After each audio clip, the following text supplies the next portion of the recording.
Well, hello there, and welcome back to the stream. We had that Phasmophobia stream a couple days ago, but it's been a little while since we've had a proper stream. Like a single player one. And for that matter, it's been a whole year since we had a proper Spooktober stream. So here we are. Just gonna post a link around a bit. One thing I immediately noticed about this game is that it looks fancy, but that it's the kind of game that implodes when you alt-tab out. So that's a problem, but just gonna have to live with that.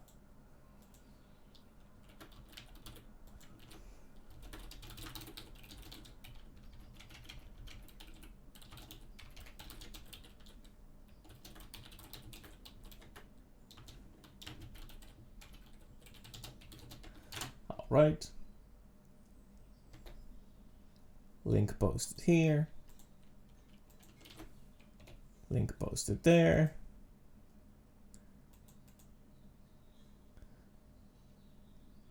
And also a link over there. There we go. I should really have bots set up to do this already. Anyway, let's tap into the game. Also, I've got my drawing monitor tablet.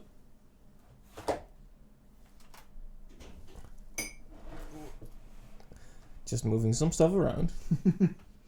Okay, now let's tab into the window, because I have this tendency to not change the positions of screens, and then I sit in front of like I sit in the exact middle of two screens, and it's not very comfortable and also not very conducive to a horror experience. So there we go. Time to tab back in.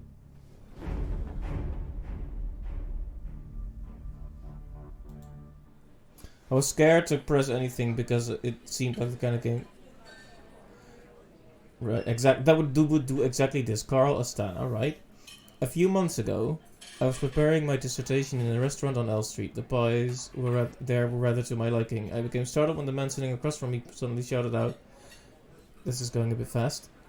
After seeing that there were other empty tables in the restaurant, I said this to the man. "Excuse me, I don't believe I know you. Is there something I can help you with? Look, this is occupied. Find yourself another Oh, it's an option. Okay. I was starting to speed read. Like, oh gosh, this is going really fast. Gotta bring my A reading game. Okay, we're going to be polite to the man. I wasn't expecting this sort of narrative thing to begin with. Reminds me of Firewatch and Night in the Woods. They both do this, where they have fundamentally different gameplay, but they start with something text-based. Anyway, I like to play the good boy.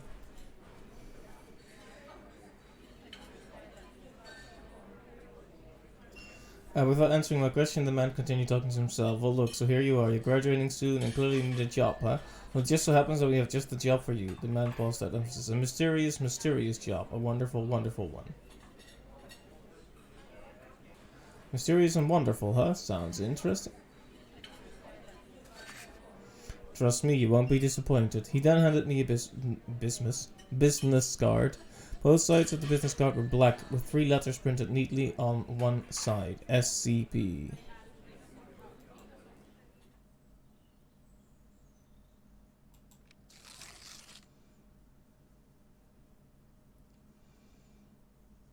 Whoa.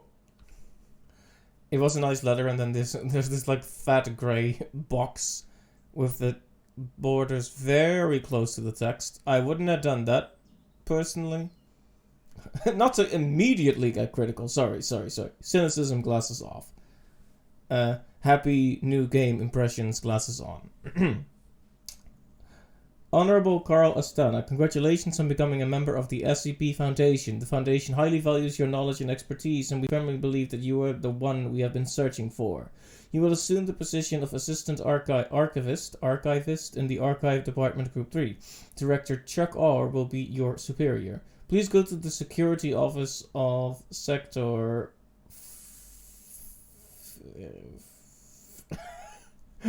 I don't know Greek stuff.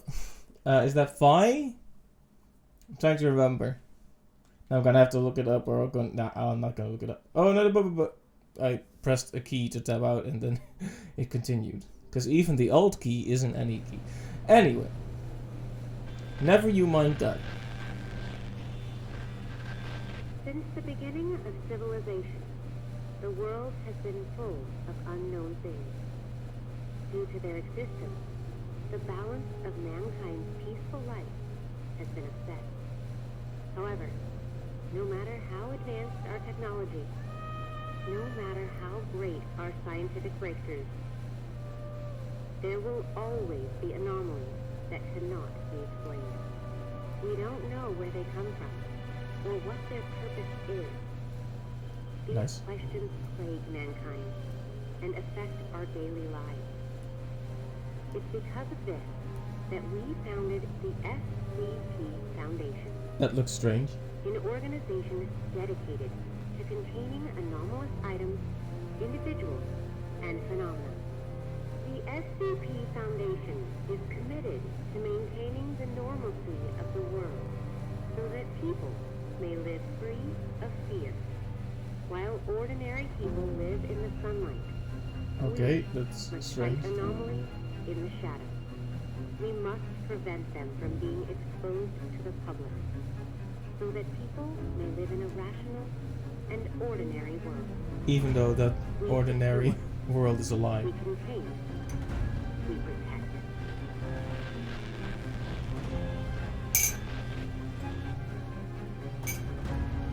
Alright, this is a good intro, I will say that.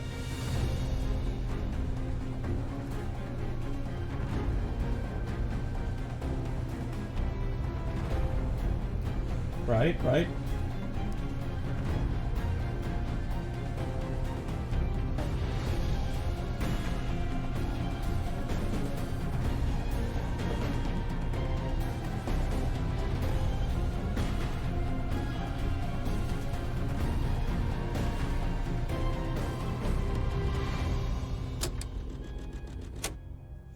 And just like that, we have control. It would have been nice if the game had given me... Like, I know they're trying to do that immersive thing where you just start. But if the settings aren't ideal, that's going to damage the first impression the game makes. So I think it's better to just let someone pick the settings right from the get-go. Okay, this is going to mess things up, and that's okay.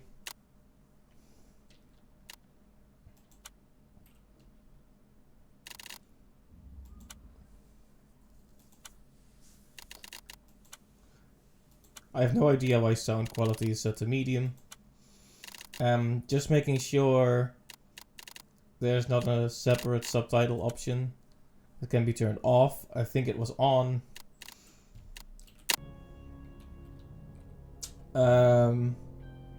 Mouse sensitivity seems alright.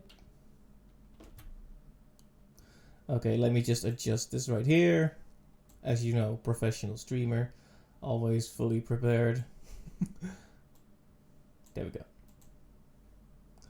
Okay.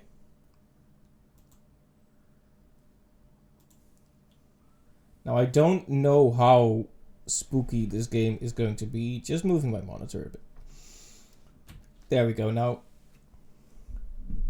microphone. Okay, now I am facing the screen and talking into the microphone at the same time. It's very rare for these two things to align for me. Okay. Ooh, shaky. Maybe I will adjust the mouse sensitivity.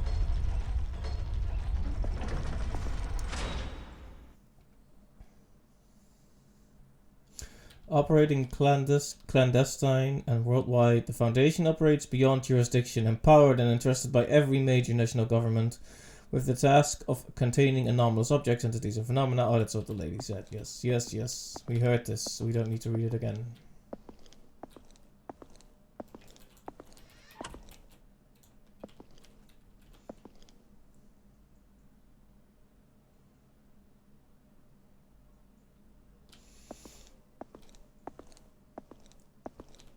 Every corporate building needs, like, modern art.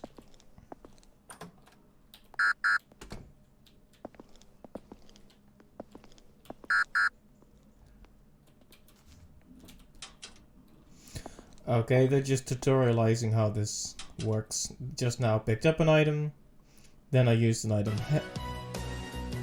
Hey! Hello, Captain. Welcome back to the stream, and thank you for the resubscribe. That is 24 months. Thank you for your continued support. Much appreciated.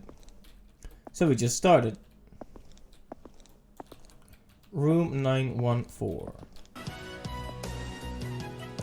And Clive, hello to you as well, and thank you for the resubscribe. That's 33 months. Thank you as well for the continued support.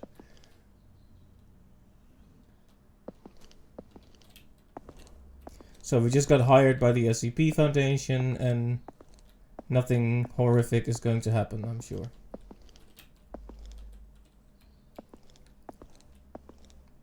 It has been a while, but good to see you. Good to see you both.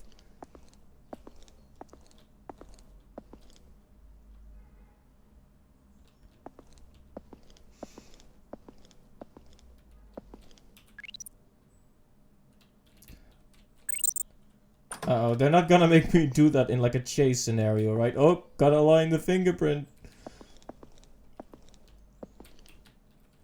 I'm trying to duck. Okay, that is a very immediate duck there. Harry. So, who is the skull? And why is there a skull?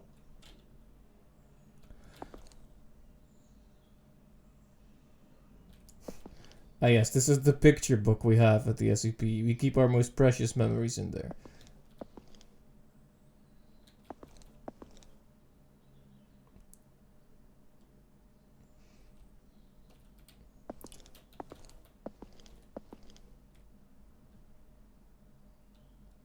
This guy needs to clean up his office.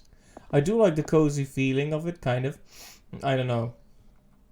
I set the cozy feeling thing and then I looked up. It's like, yeah, I don't know. I don't know if it's that cozy. It is simultaneously cramped but not cozy at all. Anyway. Time to clock into work.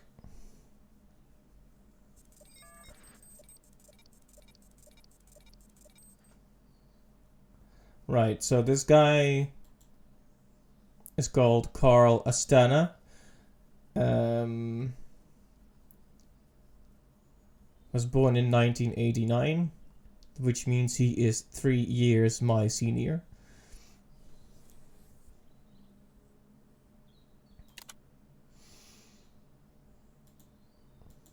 Yes, I have read and agreed to all of it.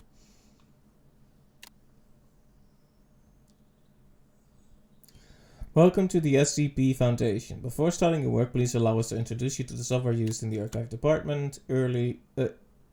Each day, your superior will assign tasks to the mission module. When there's a new task, the button will blink red to remind you. Communication within the site relies primarily on the instant messaging system, where information is processed using level 2 encryption. Please pay attention to blinking red reminders and view them promptly. Training is an effective means of information sharing within the Foundation. New employees must first participate in new employee training before they may begin work. This page shows public information of all sites around the world. You can view the information at any time. This concludes the introduction. We wish you success in your work. Well, thank you.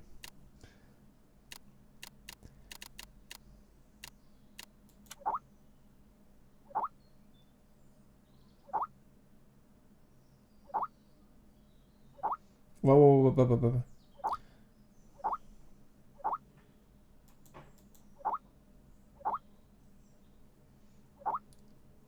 You ever see a discussion go on and you just kind of watch it helplessly? This is too relatable.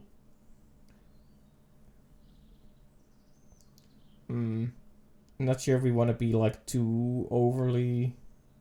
Let's just be normal.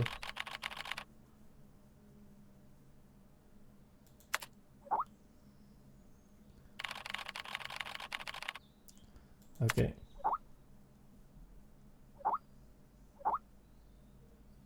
Emotes.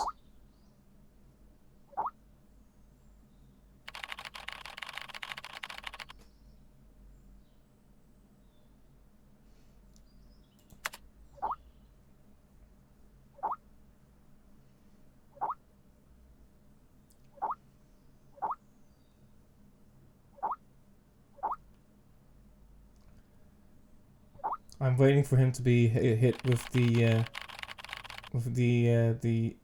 stuff.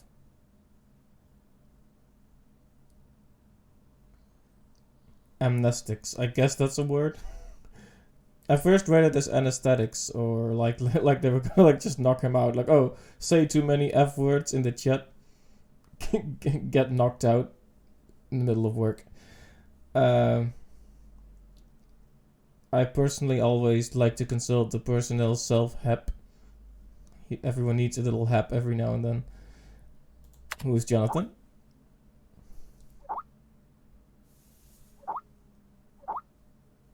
Rick and Morty. Oh gosh.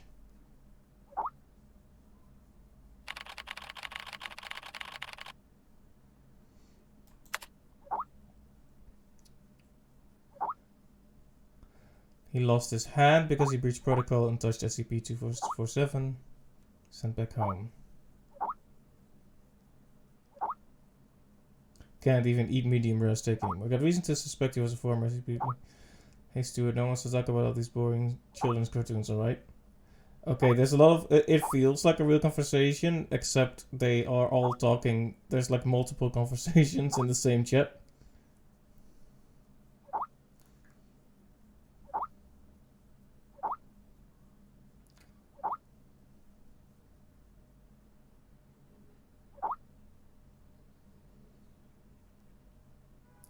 Right, Chuck is the superior. I think they mentioned that.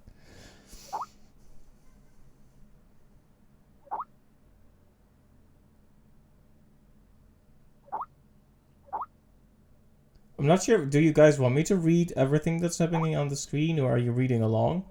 Because it's going too quick for me to keep up. Like, I can scroll up, but it keeps adding, and it makes me stressed out. I hope you're just keeping track of it. So the boss has come in and told everyone to stop gossiping, but they were mentioning this guy.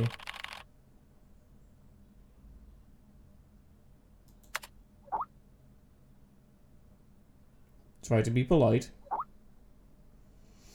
In the archives department, we need to review, organize, catalog, modify all existing containment archives. But no need to hurry, young man. You'll need to attend the new employee onboarding training first before you can begin working at the Foundation officially. The system will send you a meeting notice.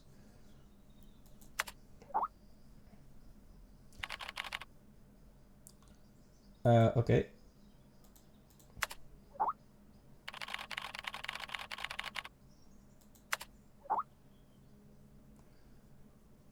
Gotta be... Young man, this place is not what you think. You must abandon your past self and start again from zero if you hope to learn to survive here. No one will take care of you, you must demonstrate your own ability. Okay. This guy, Carl, we don't really know much about Carl. Dr. Ham. Okay.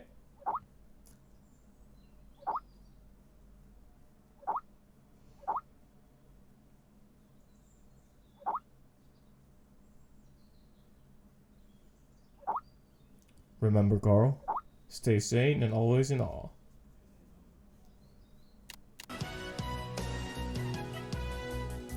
Hey, Magellians, thank you for the resubscribe as well. That's 29 months. Thank you, thank you. Okay, so we just had a long chat with our fellow employees and superior at the SCP Foundation. Some people don't like us because we're like from a prestigious school, and they're like, oh yeah, those are pretentious people who have no idea what they're getting into. Because apparently some other guy lost his hand during an experiment.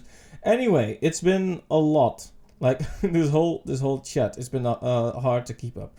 But basically, our superior is telling us, listen, be careful. This place is not really what you're thinking. And have fun with the training.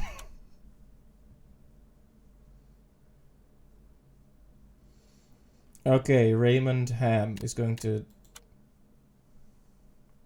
tell us something. But yes, hello. Nice to see you guys. Is my voice audio okay? And is the game audio okay? Kind of important. Well, the game's quiet now, but...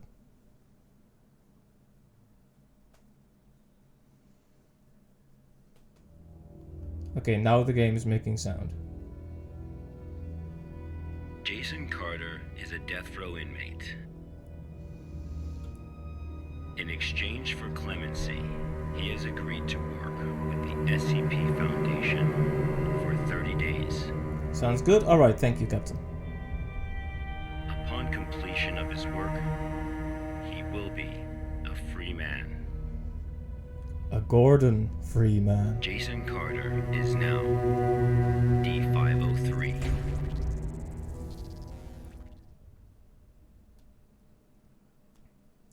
So we're going to play from his perspective, maybe? Okay, yes we are.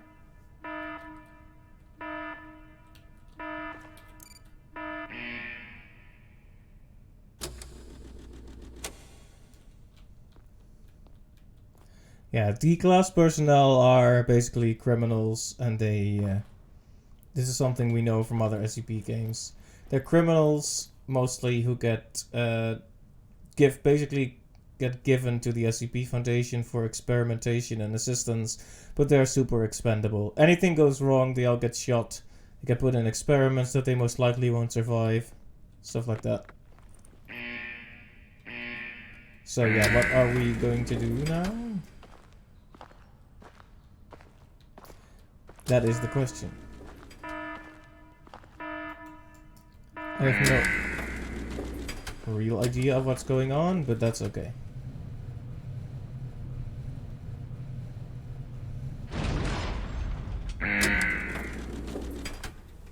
This game has some kind of art style. D503 was given no clear instruction of the task to be completed. He must find them out for himself.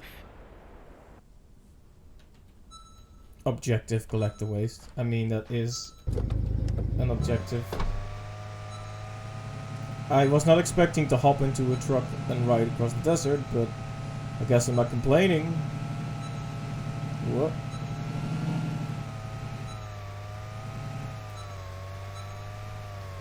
This game is in early access, is it not?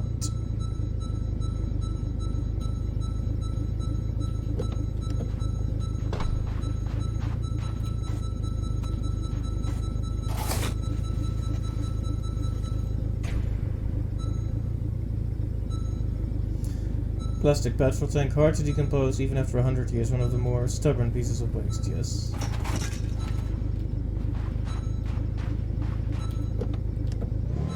I'm guessing one of these pieces of waste will be unlike the others. Not entirely sure this is a horror game since SCPs can be friendly too, just a heads up to set expectations. Yeah, that's alright. I think they mentioned that there are scary scenes in there. Like, horror is a part of it, but it's not the whole game, and I'm okay with that. That's always been the case for SCP, I think. Though this one definitely seems more focused on the lore and all that.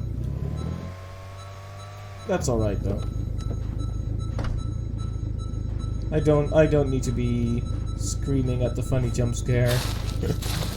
I'm perfectly fine with that not being the case.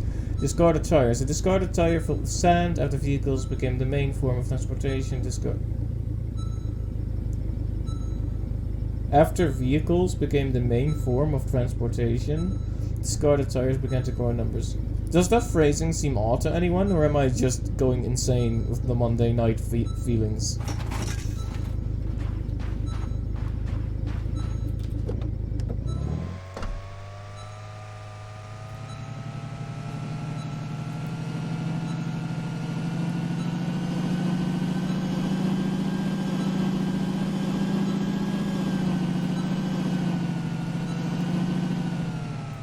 Alright, well, we are collecting the stuff. They talk about cars being a natural phenomenon or something, yeah. In general, vehicles, it's a slightly strange wording, but I guess it's fine. Damaged tin drum. A tin drum with a danger sign on it, having once protected hazardous liquids from my brain is melting out my ears. Protected hazardous liquid from leaking. It was discarded upon the completion of its mission. Great stuff.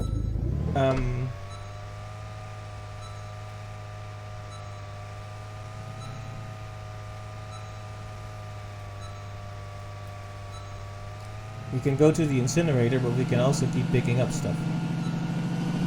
So like I was saying, this game has something of an art style. It's pretty cool looking. The shading, it reminds me of something, though I couldn't immediately tell you what. This is a pipe, commonly used by plumbers to find coins with and such. An iron pipe whose valve is too rusty to turn. It could have been recycled, but humans still chose to throw it away. That was also another slightly oddly phrased thing. Those zany humans throwing stuff away they can still use.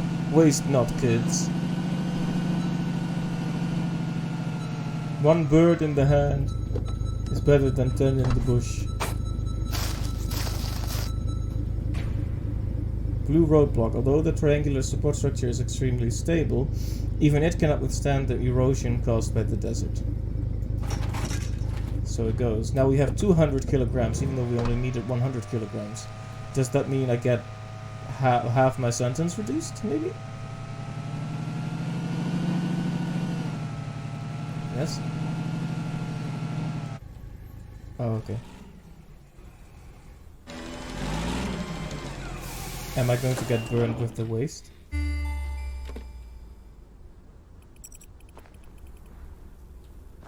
Current submission.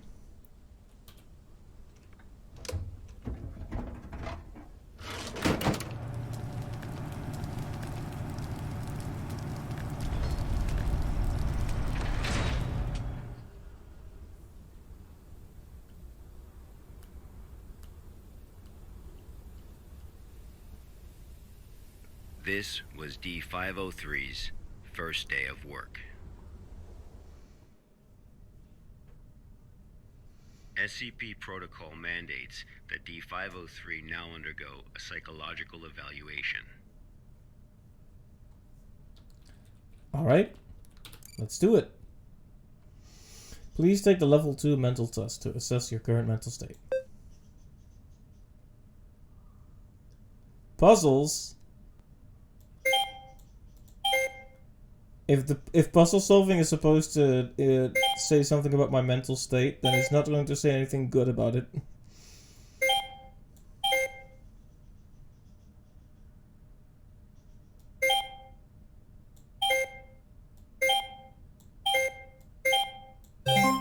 Okay, well that was relatively easy. 20 picarots.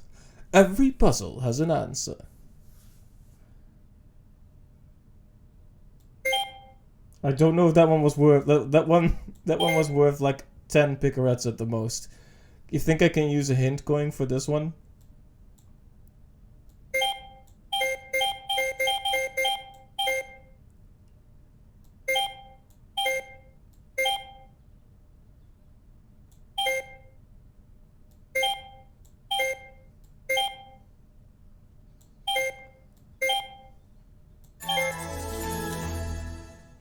Professor, I've solved it. That was my best look voice. I hope you like it. In one, solved the dang puzzle. Yes. Ooh, it's hamburger time. Yes. I'm told that this is a regular thing in America. Okay, that was almost that was like at least somewhat funny. Delicious. Oh, yes, achievement unlocked, still delicious. Yes, just drop the hamburger on the floor. 5-second rule, you know how it is. Sleepy time.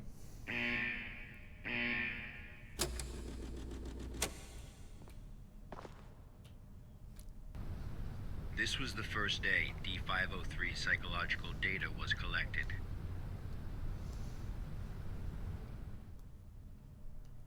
You're probably wondering, how can this job earn freedom for a death row inmate?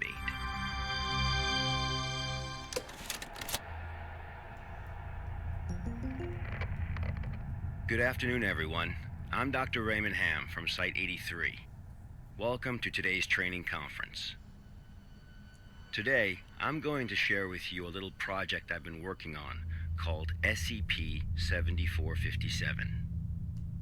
The desert you saw just now is SCP-7457. D503 is a volunteer who we invited to help us learn more about this desert.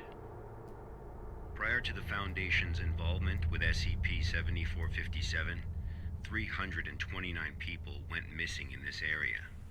As a precaution, we have introduced lockdown measures as we attempt to find the cause of these disappearances. As everyone here is new to the Foundation, it will be good for you to learn about SCP-7457. Let me explain how it works. Before we get started, are there any questions?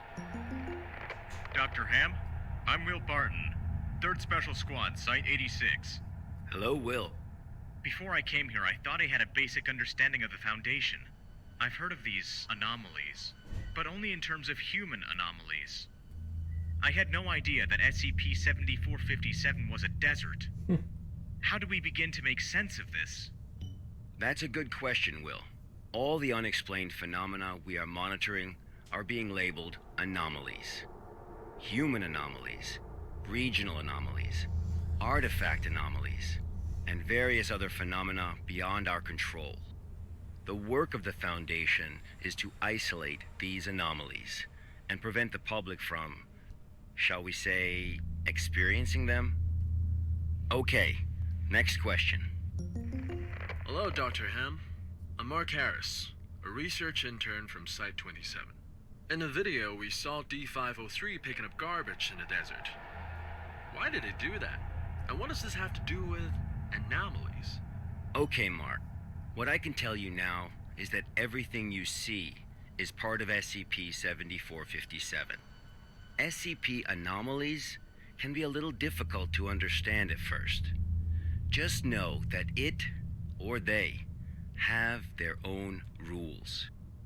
Perhaps you'll understand what I mean once we finish watching the video. Alright, I'm definitely curious. Let's move on. Intrigued. I gotta say the production value on this is quite good. Like there's some stuff in the First week was interface that fairly might not normal. work, but... However, there was an interesting occurrence on the 8th day.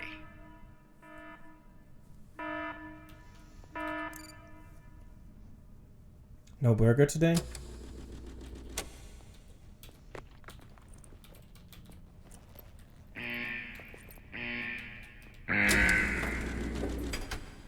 Okay, this is... I was about to say it's different, but it's not. It just feels different because we have been looking at that meeting thing. I almost said interview, but yeah. That meeting thing for a Let's bit. have a look at what happened.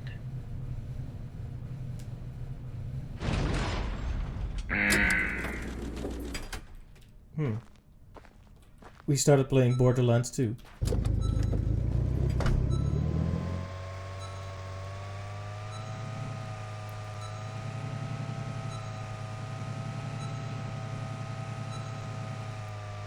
And this is when something went ham. Hey! I'm guessing he's heard all those jokes. Like imagine being called ham. It just, yeah. For extra comedy, he should have like a colleague called Bacon as well. Gavin Bacon.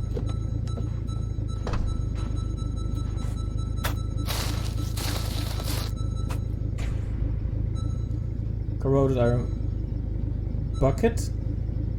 The surface of the barrel is corroded and the liquid inside is highly corrosive. I think it corroded the vocabulary there a little bit as well.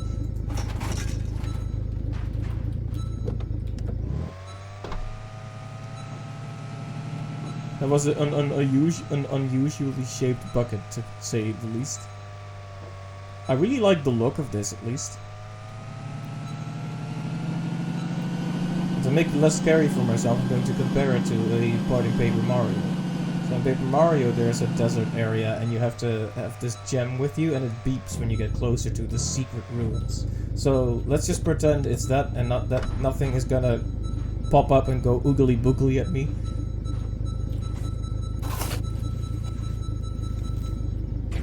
Broken air conditioner. So that's why it's so hot here. A rusty air conditioner. Modern human beings cannot live without air conditioners due to global warming. Yet the use of freon in air conditioners also indirectly causes global warming. Those zany human beings and their global warming and their throwing away of barrels that could still contain stuff.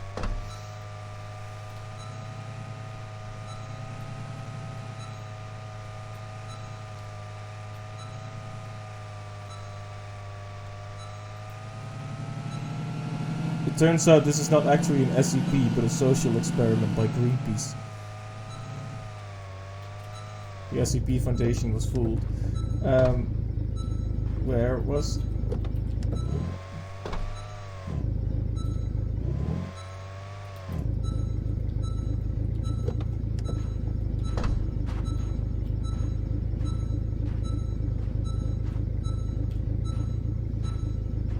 I dislike the shape on the ground. I will stay in my car for the time being.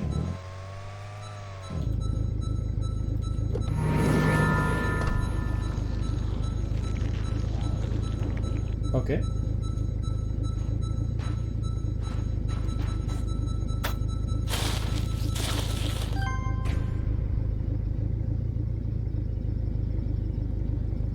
That was strange and unusual. A spindle of thick black cable that is wound too tightly to see what's inside. It is much heavier than it looks and nobody knows why. It takes a lot of effort to carry. 110 kilograms. That could be the weight of a person, just saying. If it's only black spindle, one thing, or black cable, it couldn't be that heavy. But it could be if there was a person wrapped in it, and we are going to put the person in the incinerator, and then the game is gonna be like, do you realize what you have done? Spec Ops the line.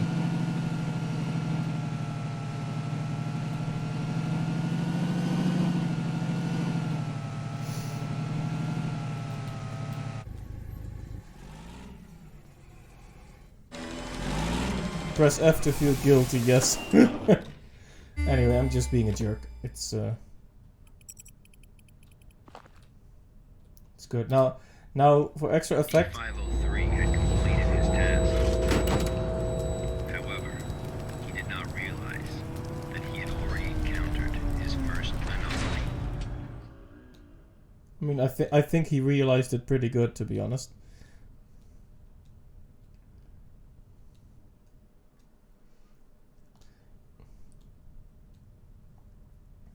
In a couple days, that smoke is gonna be white, and then we'll have a new pope. Level 2 mental test, yes. Please select 3 pictures with triangle, singular. There is a triangle. There is a triangle. There is a triangle.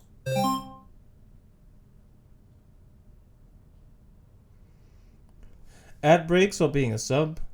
Nothing can do. That is weird. I'll have to check the settings. Like, I'm just using OBS right now. Might have to check on Twitch if there's something weird. But hey, at least I got like 1/10 of a cent from that. Got an ad for crypto. Interesting. Select 3 pictures that calculation results are equal to 5. Internet money. Yes, yes, yes. So equal to 5.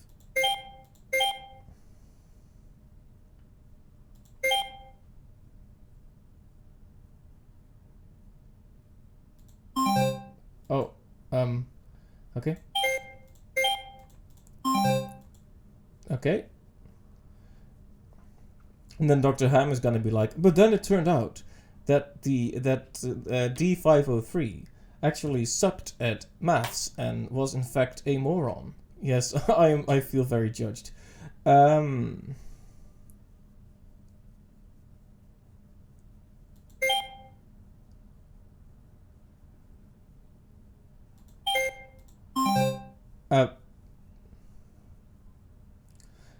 like 3 pictures.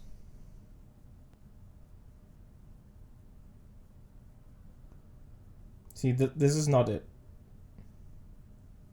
Because this... It's like Mouth of the Fervent Passion. Yeah, same. All of them, but it says 3 pictures. Sure, I can try all of them though. Nah, it's not good. That's not what it wants. This one is for sure 5. This one is for sure 5.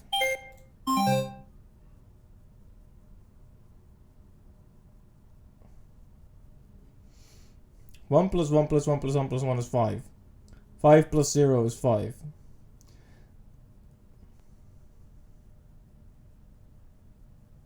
Oh wait, this is wrong.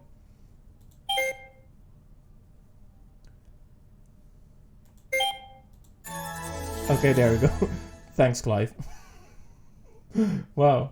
I'm in 4th place. I feel so accomplished.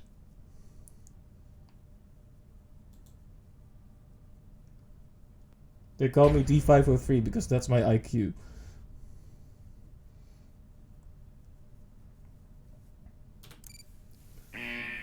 "22 picarats. Oh no. You know, yeah. It always hurt me when they would like permanently That night, penalize you for getting things wrong. D503's psychological data showed abnormal fluctuations. He couldn't even figure out what number what Analysis sums tells led to us 5. that D503 is dreaming.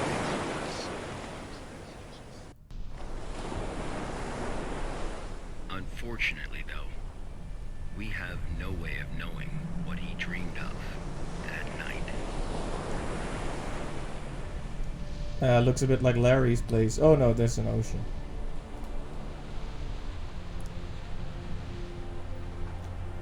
Thank you for the hydrate, Captain. And I will definitely have a hydrate.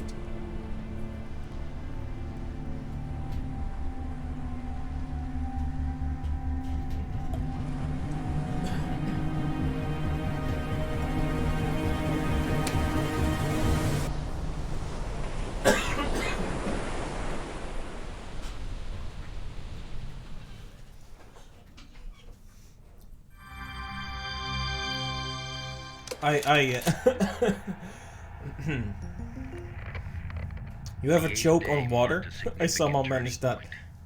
The start of SCP-7457's impact on D503. Are there any questions before we go on? Hello, Dr. Ham. I'm Spencer Jones from the Special Operations Department of Site-21. Hello, Spencer. It's still unclear as to why D503 needs to pick up all of this trash.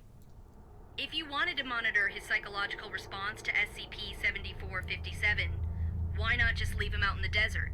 Why assign him these tasks when there are already psychological evaluations taking place? Okay.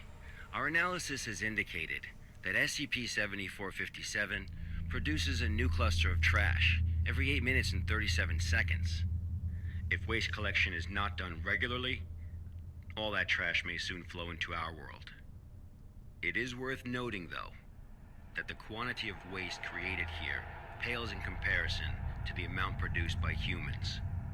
However, it still has the potential to become a significant problem in the future. By assigning these tasks to D503, we can monitor his reactions while also containing the trash. There is another reason, but we will get to that one later. Is it not the case that the Foundation is exaggerating the importance of a minor issue before the issue is fully understood? Okay, everyone. I must emphasize that behind us is the general public, who are wholly unaware of any of this. Being meticulous and maintaining a serious attitude is essential at the SCP Foundation. Any oversight or underestimation of the enemy may result in disaster. The enemy. Thank you, Dr. Ham. I understand. Good. Let's move on. She's The gonna end effects up in of D class sooner or later if she's not careful. D503 became most obvious on day 15 of the test.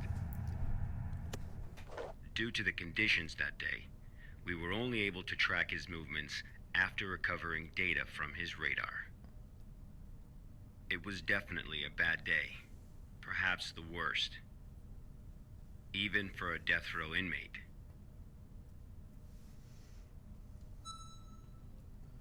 I'm trying to remember if D-class personnel ever actually get their freedom. It might depend on the... It might depend on their exact crimes or something.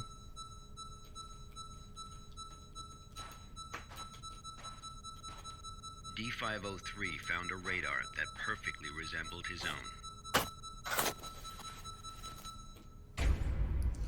Handheld radar, World War II type. There is a lot of vibration on the display as well However, as the handle, and the receiver isn't working D503 anymore. didn't seem to think much of it. I am thinking much of it. World War II type. Tentacle sand.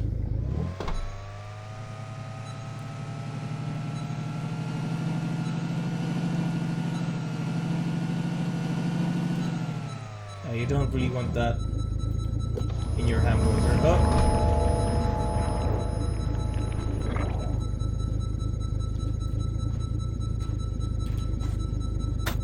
So yeah, this looks way too much like a cocoon, or a cocoon, or like a spider's victim. Gotta earn that hamburger. Wow. Game be trying to build tension, and we're just clowning on the guy's name. Anyway, the description is the same, but the weight is different, which further plays into my belief that there are people in here. SCP is people. Should really be a ham sandwich given the desert. Yes, but also no. I just realized I don't have my no animation on me anymore. We'll have to get that back. But until then, you can post a no in the chat on my behalf.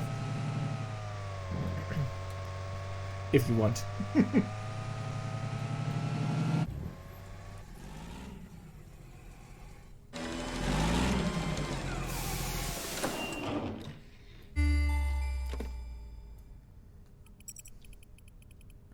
What's with the Eiffel Tower waste collection thing? I think it's a statement about the French. Persistent adverse physiological reactions proved to be a challenge for D503. He still managed to complete his work on day 15. So the sort of whine Then he of the encountered an door as it incident. closes almost evokes a human voice.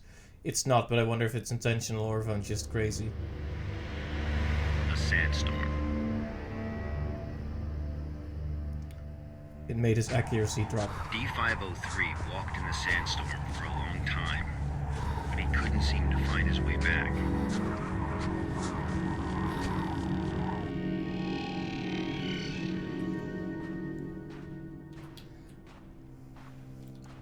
Okay, so what do you think would be worse? Getting stuck in a sandstorm or a blizzard?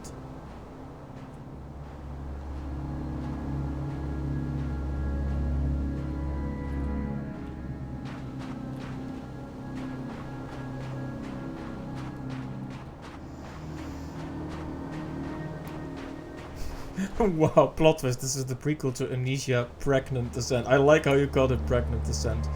Good one.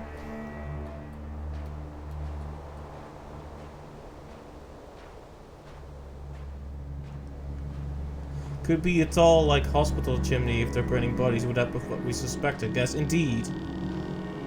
Good point, actually. Okay, the last thing you want in a place that's supposed to be desolate is semi-organic sounding noises. I'm not sure if it's the music or anything. I'm just waiting for something to jump out and go oogly boogly at me. Freddy gonna be like... Freddy's just gonna pop in and be like... Scream! I wanted to mimic the jump scare, but then I'm like, then I'm gonna be screaming into the microphone and scaring everyone watching the stream and everyone in this house, so let's not. Let's not. Not that I could really do a proper jump scare. When I was a kid, and this was before we even had like big social media websites, there was this small forum I used to hang out on. Like a Mario website it was. And I was like, I have something interesting for you, and then I just screamed into the microphone and uploaded that file. People were not amused. But it was very funny to me back in the day. I hope no one actually got sincerely scared by that.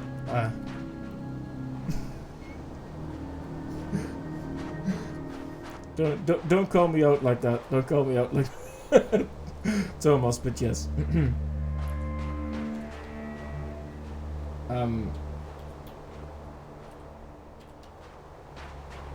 I have just been running in the wrong direction. I should have maybe been looking around instead of running in one direction and rambling.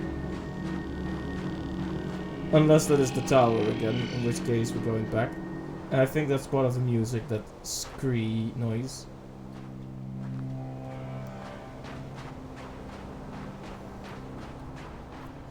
Alright, yeah. So yeah, way back in the day, I jump scared a couple of people on the forum by uploading a WAV file of me screaming into my, like, early 2000s microphone. I love the sprint icon. Yes, it's very, I mean, it's very iconic.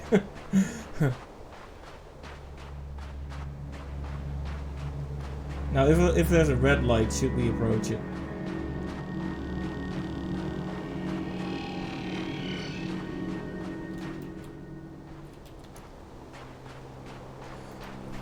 Now, the worst part is now we have a destination, and now you know something's gonna happen when we reach the destination.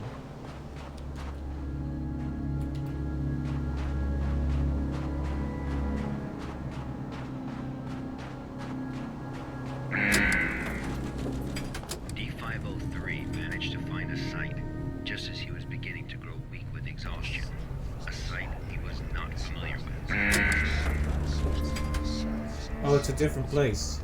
So this is basically... Can we just go back to the desert? The sand was nicer than whatever this is. You see those tentacles? I am going to be one of those corpses that gets put up there.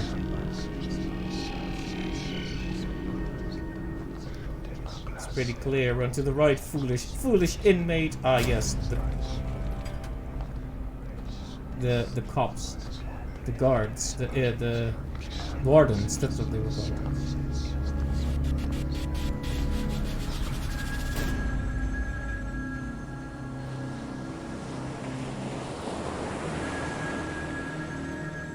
This is definitely very dreamlike. You're being called to somewhere, as in the ringing phone, but it's too far to reach.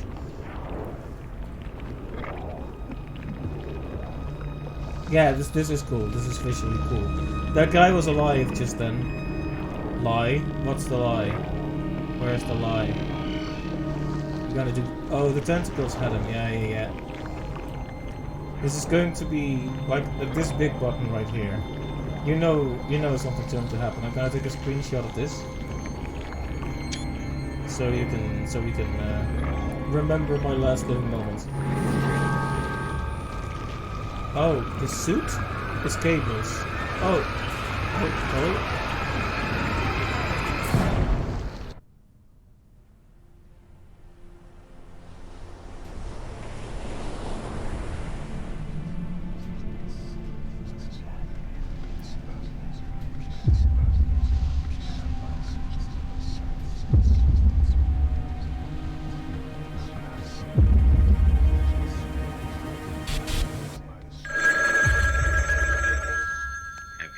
Experienced a call from an unknown voice.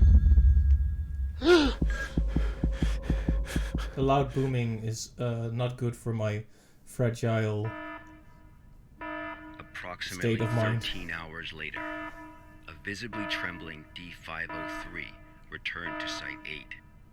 We immediately performed a psychological evaluation. Don't watch too much cable television, bad for you, indeed.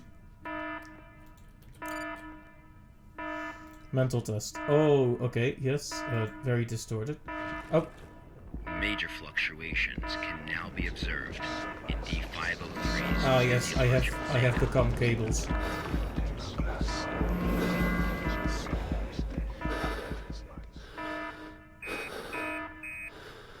It is cool. The results of the psychological evaluation were so troubling, we had to abort the mission.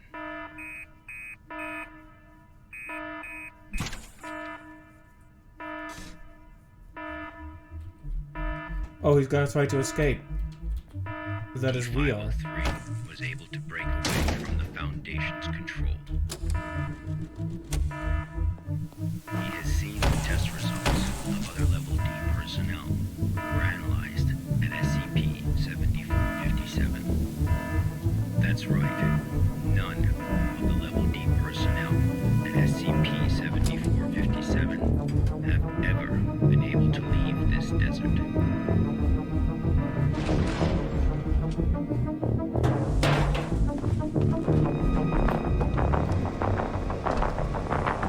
no one has been able to leave, and we're not gonna leave either.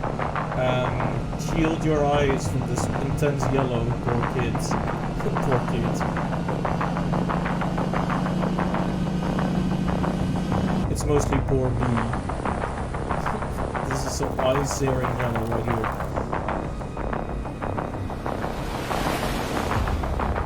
Okay.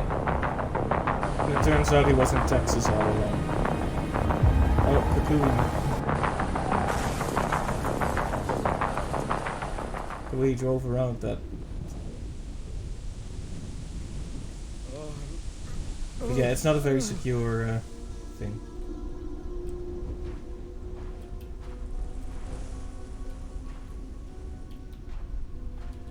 Comb the desert. D503 heard the call.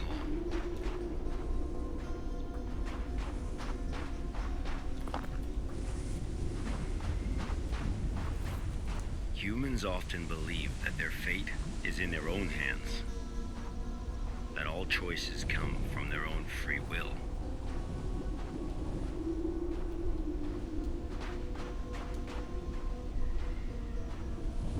And he's gonna tell us that that is not the case? They don't realize that we humans form only a small part of this world. Out there, in the unknown world, we are as insignificant as a grain of sand in this vast desert. You sort of give it a Lovecraftian angle when you put it like that. The game audio is too loud. Is it still too loud, or was it just for that really loud cutscene? Because I can dial it down a bit, but I wouldn't want it to be too quiet for the quieter moments.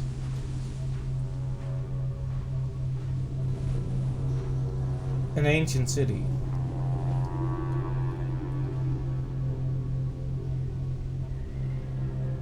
Oh, and there is the phone booth. Its tentacles are connected through,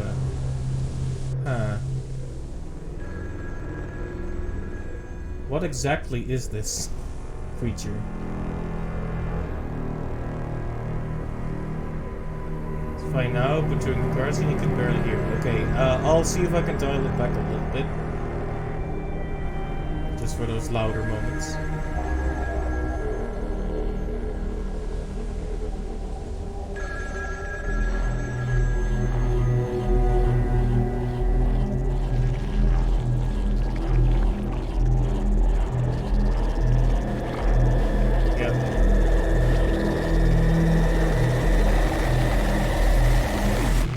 Now we are become the trash.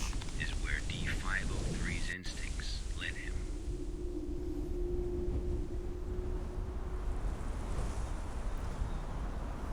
Oh, and now we're gonna get picked up by a truck and put in the incinerator. Yeah, okay, well.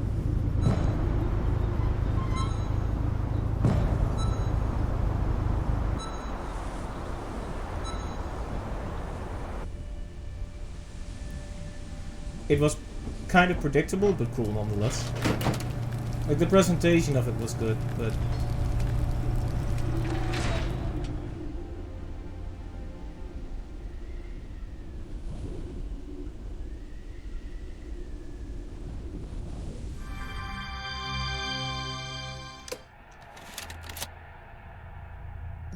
Okay.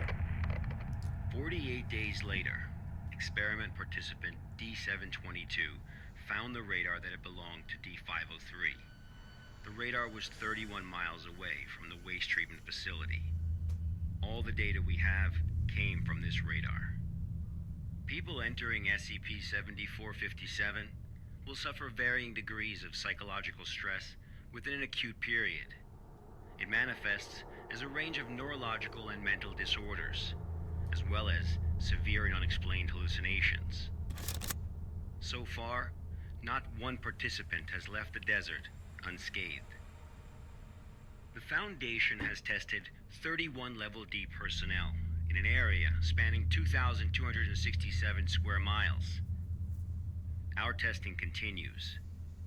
When you work for the Foundation, you will face various anomalies.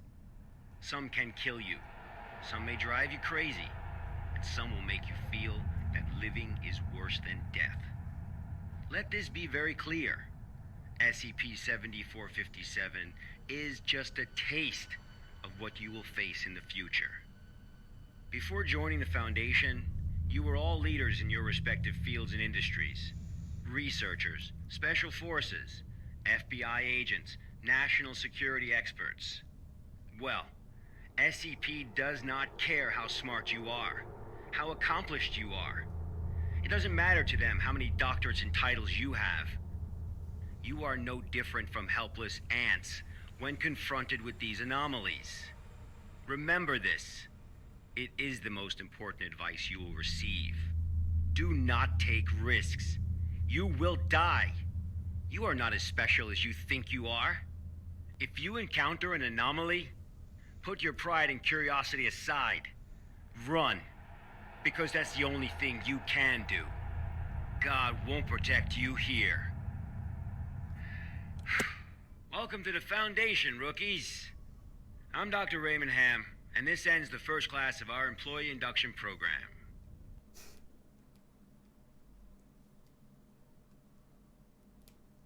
Greatest pep talk of the century, yes. Click here to add comments. Okay, yeah, I thought it was cool how they became like tentacle cocoons, but could you not do the whole thing about God can't help you now at the end?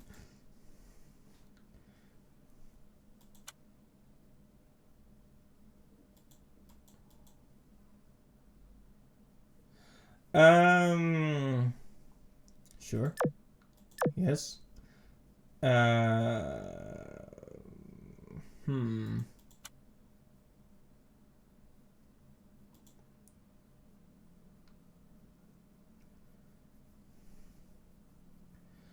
Good, it helped me realize that if I don't strictly abide by the rules, I could be injected with amnestics and sent home like Jonathan. I only saw a Boy Scout instructor scaring a rookie, wow.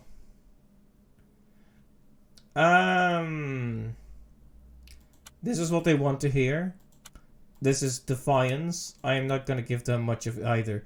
The lecturer was qualified. Yeah, but I'm deducting a star because of that weird comment at the end. And there we go.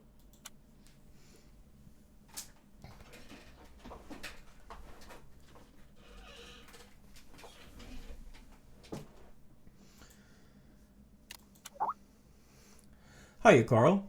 How did it feel? To be honest, I feel a little uncomfortable. Anyone got an aspirin? I could use. Oh, gotta choose.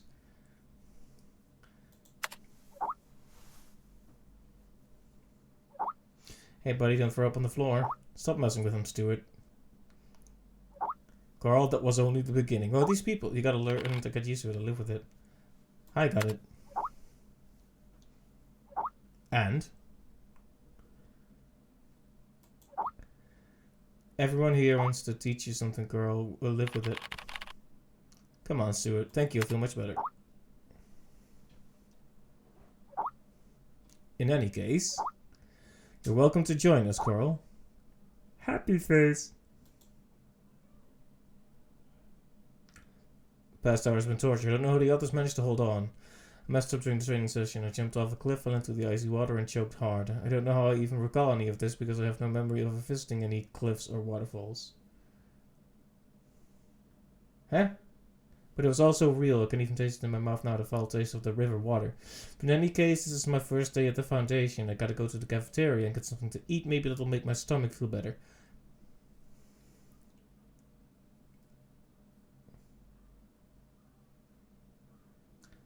Cliffs, water. Okay.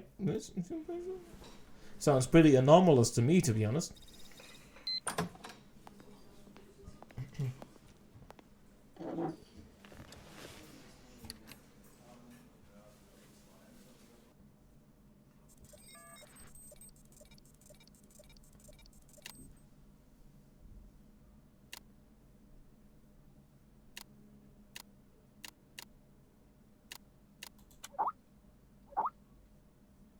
File, got it.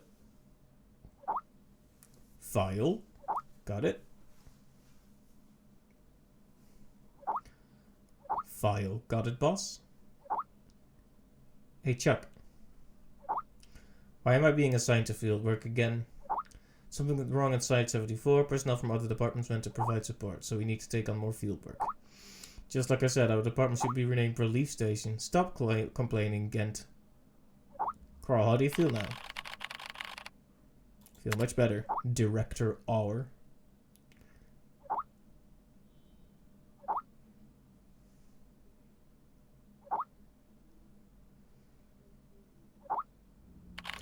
Our first mission, retrieve the archives and organize them according to the requirements. Do not underestimate the task at hand. Go and finish it. I'll do my best. If they served that at the cafeteria, I think that would be a hygiene issue. Just one thing, MIT boys. Strictly follow the regulations. Do not act on your own without authorization. Thanks, got it. Reminds me of my first mission. Oh no, he's doing the Rick and Morty thing. I'm just, every time he does anything related to Rick and Morty, I'm just gonna not acknowledge it. Alright, let's move.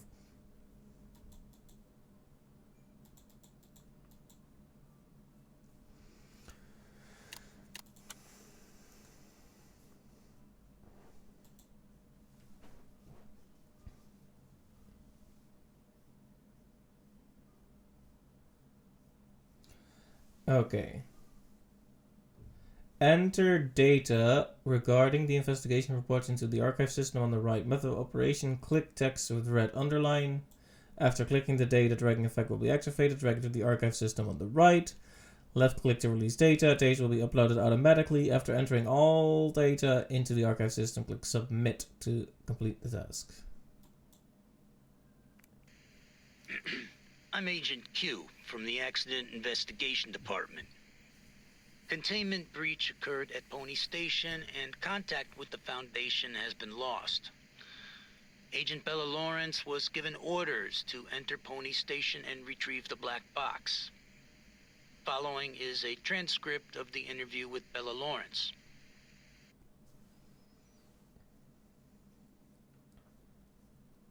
So we're going to experience this, I guess.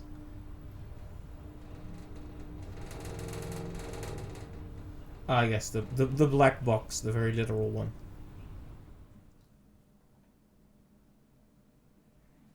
Alright, 105. Blood pressure of 175 over 110. Experiencing mild convulsions. Administer 5 milligrams of metformin to help control blood pressure.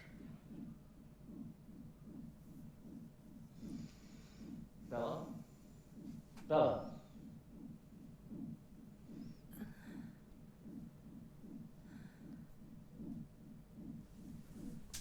The drugs seem to be taking effect. Go ahead and ask questions. I can't be certain how long she'll stay awake for. Where's the black box, Miro?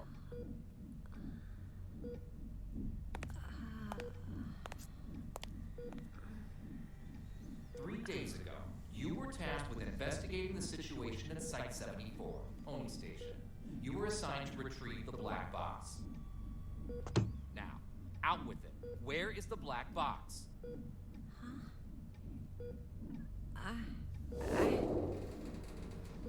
She had it, so... I brought it back. I brought the black box back. Don't lie to us! You never brought it back! No. That's impossible. I remember. I completed my assigned task. I swear. Shit, my head. All right, here now. This isn't an interrogation. We're not here to lay blame or point any fingers. It's Good Cop. Hello, Good Cop. Lies, indeed. Bella, I'm terribly sorry to have to bother you in such a state, but it is critical that we find that black box. We need to know what happened at Pony Station. My memory's a mess at the moment. That's fine. We'll take it slowly, step by step. Why don't we start from the moment you received your mission? Tell us what you remember. I'll try.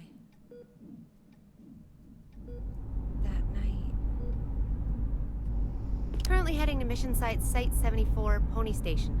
We'll arrive in about 3 minutes. Very good, Sparrow. It's been 48 hours since the Foundation lost contact with Pony Station. SCP-701 experiments there have been ongoing. We have reason to suspect a containment breach. What is my mission? An SCP According to containment breach. Foundation Security Regulation 709S, each site must have a black box placed in a secure area to assist in identifying the cause of an accident, should one occur. Your task is to investigate the situation and retrieve the black box. Black box? Got it. Okay, I've arrived. Pony Station. Pony Station 5. Indeed.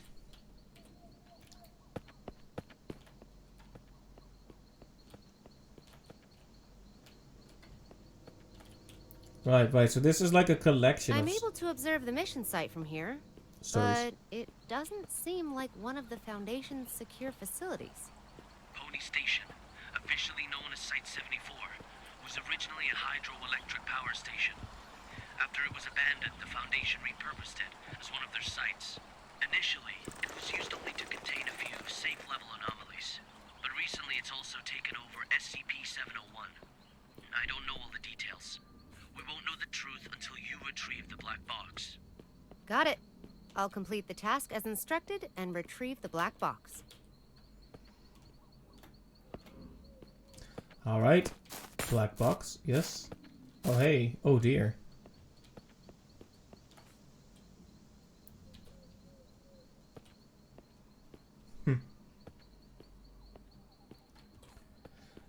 Control. Yeah, Control was very, felt very inspired by SCP. Good game with many good ideas, but yeah, the main story was a bit... Well, I wrote a whole article about it. Put it that way.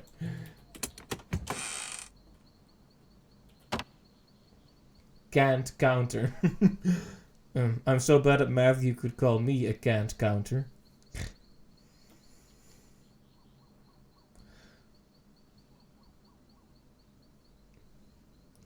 A device capable of measuring the humes of an area.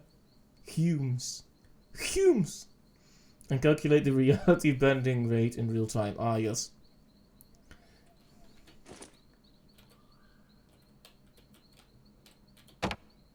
Reality anchor. A device capable of stabilizing the humes of surrounding areas and the best weapons for combating against reality bending and reducing the psychological damage in an area. Y blocker, 60 milliliters per injection. Inject this blocker to stop neurotransmitters from behaving erratically as a result of unavoidable reality bending. So basically we're going to be dealing with reality bending, is the signal I'm getting here. Photo of the objective. A Polaroid photo of a black cube. The objective of this mission. I mean, the way it's written on there, it's like you met someone at the bar and she's like, I like you, call me, and then she writes this on the card. That's what it reminds me of. Not that I've been to many bars, but you know, I've watched many movies.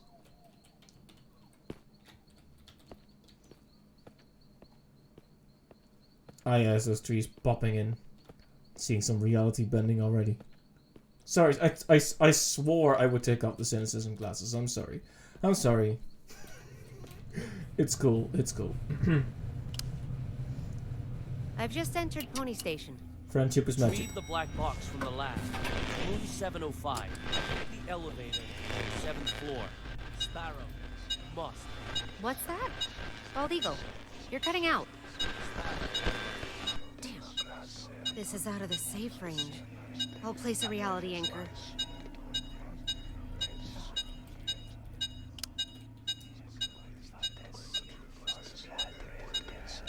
And how do I do that? Oh, just walk up to the place where you're supposed to, okay. Okay. Much better. Now let's find that elevator. I am a bit nervous, yes. It's been a while since I've played anything like this.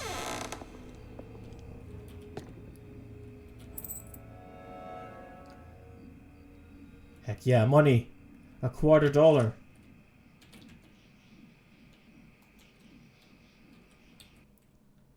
Now I can buy a sody pop or something, whatever Americans say. Today I read Dr. George Thompson's research log for SCP-701. Could it be true? Has he really been performing comparison experiments on chimpanzees this whole time? What could he have planned? Does he not realize what he is up against? This whole thing is turning out to be an ungodly mess. It's now abundantly clear why the Foundation transferred him out of Pony Station, leaving me to take over his post. He was performing the experiment all wrong. The whole direction of the project was all wrong. SCP-701 holds great potential. I still believe that. I will have to adopt a new method of study. Efficient, fast, direct. It all begins tomorrow.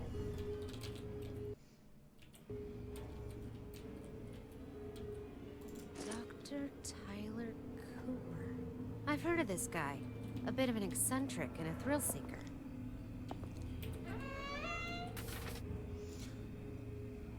All personnel on duty shall not leave early. Absence from work is strictly prohibited. Wow, slave drivers. Personnel who cannot be on duty due to special circumstances shall promptly coordinate with the relevant site director. All personnel shall strictly comply with the prescribed regulations and rules pertaining to the access of classified files. All personnel on duty shall fill in the inspection form truthfully and correctly. If a situation cannot be handled independently should arise, personnel must immediately report the incident. Spare key to room 101 placed under the flower pot in the visitor's lobby. If used, please place it back in its original location.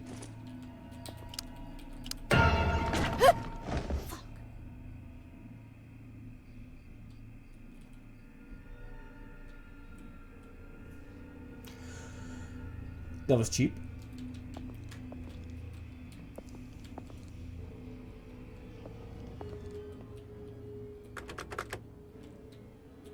I thought this was a flower pot. I guess this is not the visitor's room then. Look at this boy here, preserving reality for me. It's nice. So, not gonna comment on how strange this is. Is this an SCP? Kind of funky looking, yeah.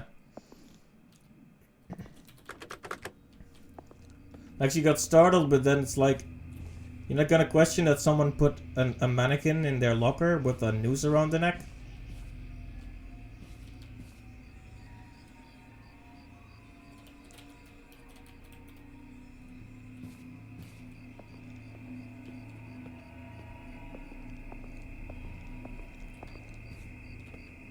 Ooh, I can put a quarter in.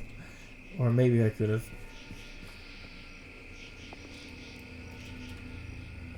But only the designated one, I guess.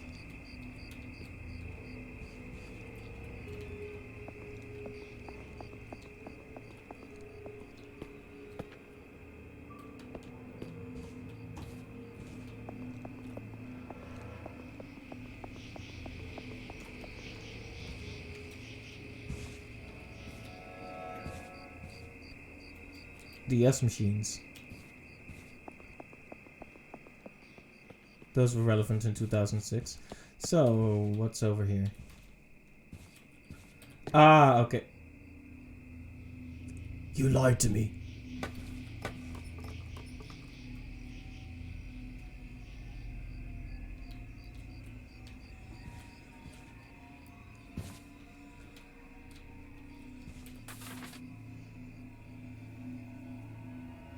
Okay. These are numbers that don't really mean much to me. Various sizes, I guess.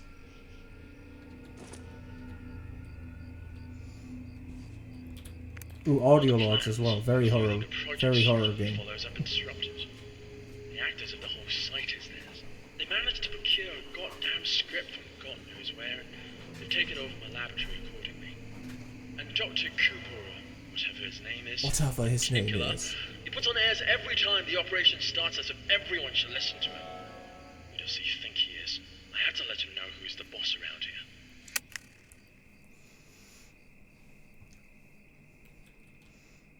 Don't tell me this entire disaster here happened because of like some sort of petty fight between two managers in the company.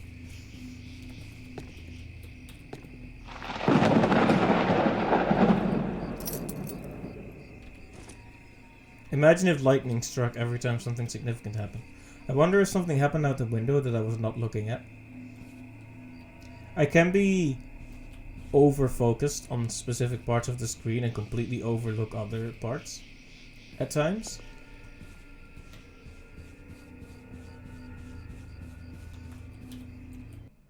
Incidentally, does this game autosave?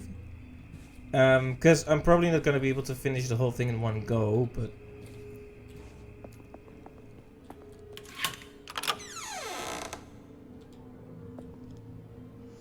First aid.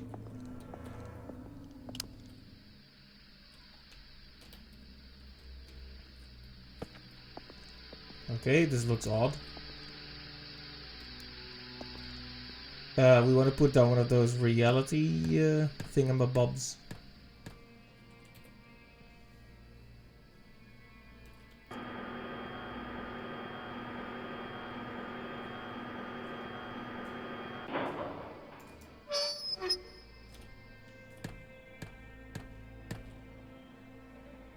Ooh, this is very Control, isn't it? Like, you remember, like, rooms with all the falling papers and such? I vaguely remember something like that.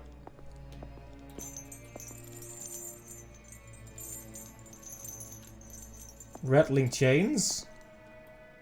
Is there a ghost here?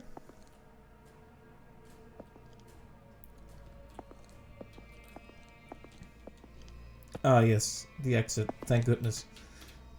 Just crawl into this small space.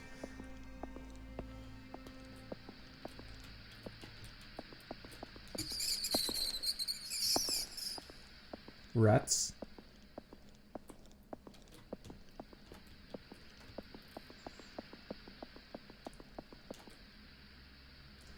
Another mannequin, so what's going on with the mannequins here? I think if I was more versed in SCP lore...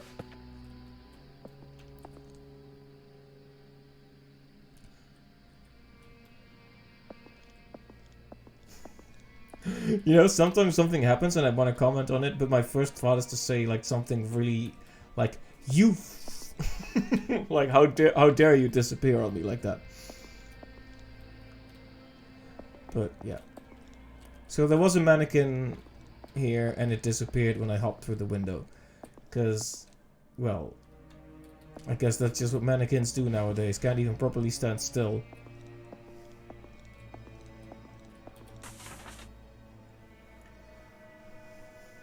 Okay.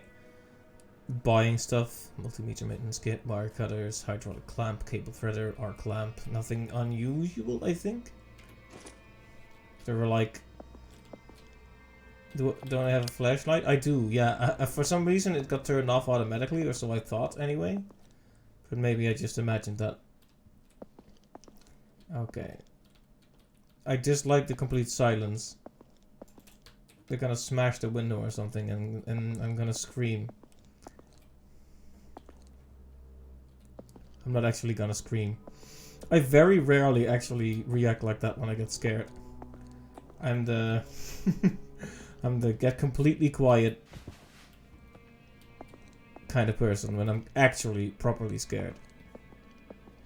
Like when I'm nervous, like it goes from maximum chatty to zero chatty.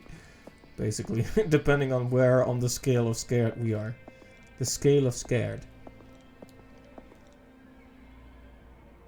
So is that what's going on here? Mannequins? They're just sitting here scheming about how they're gonna have a jump scare later. Like they're just sitting there giggling amongst themselves like ha ha ha. So she's gonna hop through a window and then we're gonna be there and go oogly boogly. Or we're gonna have a noose around our neck again and then fall out of a locker or something. Gotta be great. Why be a terrifying reality-bending anomaly when instead you can just scare a random woman who is just here to get a black box from your company? I mean, I guess she's not random in that way. She works for SCP. What did they call her? It's like she's This called... must be the elevator. To the 7th floor, then. Yeah, she's Bella, but they called her like Sparrow, like code name, so she has to be like an agent. Whoa, that was not the intention. And now OBS is gone. And OBS is back. There we go, okay. What we offered, the hanged king we served. I served my king with my blood? Blissful suffocation, sacrifice of sin? What's this? Some kind of poem? Ah, my head! Ah!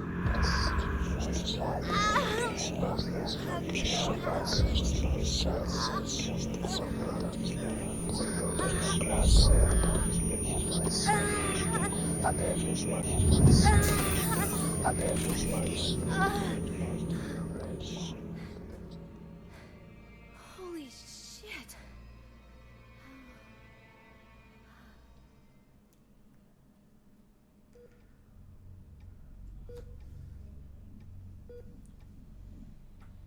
I'm very familiar with cognito hazards. I've been trained to deal with them. But this wasn't anything like that. I couldn't breathe. It was like there was a knot tied around my throat. I was weightless, hanging, gasping. No matter how much I struggled, nothing helped. That does sound terrifying. But perhaps it was just a nightmare, though. No. We wake up from nightmares. Not from this.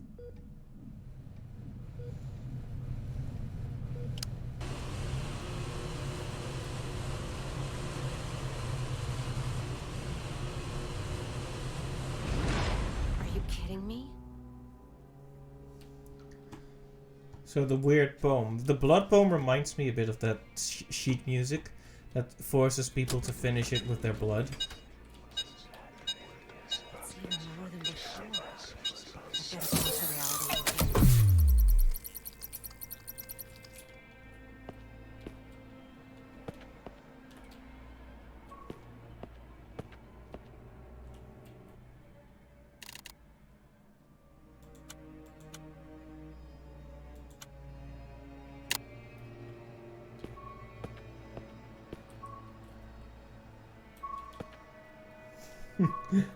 These mannequins be like, okay, so she's gonna come out of the elevator there, and then we're gonna go oogly boogly, but then I threw down the thing and now they can't do it. I ruined the joke. I guess I'm taking the stairs. I guess I am. It's locked. That is indeed what it is. I know it's petty of me, but I do feel like it's better when horror protags are not that chatty. Like what, am I gonna like rub the pregnant belly to restore my sanity now, or what?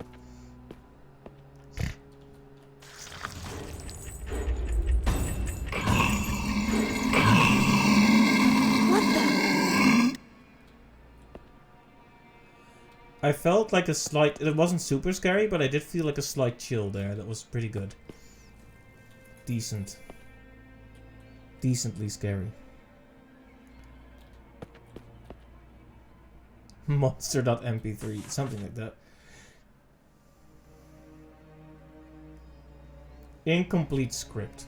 Dude, Sortino, the chains of fate coil like a poisonous snake. It is not only me they seek to entangle, but also you. Gonzalo, the curse... before death is frightening indeed. Petruccio, get this metal out of my sight. Let that man remain speechless. Petruccio extends the noose and strangles Sortino's neck. Sortino, traitor, usurper. Arg. Okay. You know, that would have been scary if it didn't play like the door creak .wav there. Like, imagine if I had to take the paper and I had to like look down. Like maybe it was in this hand, not this one, right? Okay, I'm being critical again, but just this is meant to be constructive because the idea of the moment is good, right? But I was looking like this, so I see the head snap in this new position and it plays like a loud noise that takes too long. So if I was looking like this and then looked up, right, would be scarier. And if the noise was more subtle. So good moment, could use some minor adjustment.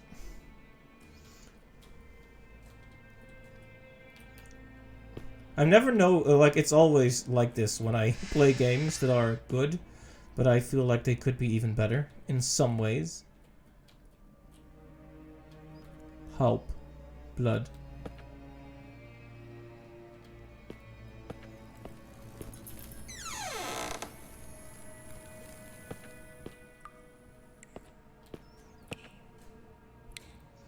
don't think this game is in early access. Oh, okay. I wasn't sure. I might have seen something else. Whatever. Okay, are you gonna play the spooky WAV when I get the paper? Isabella, if the lies of the monarchy were to be recorded in the book, the archivist would never know a moment's rest and would evidently become overburdened with fatigue. Beatrice, Empress, Lord Antonio's here. Isabella, what is that you say, my estranged son? Why would you come to see me in the convent? Go get me my very best dress at once and prepare a glass of poisoned wine. As you say, make Beatrice leaves. Isabella, what's sad truth? The dice rolls with lies and bears my name, and the martyr in this conspiracy shares my own flesh and blood. Okay then. Oh, you're not gonna do it?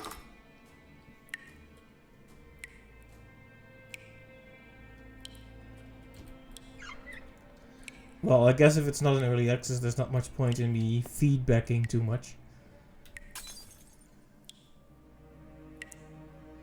Okay.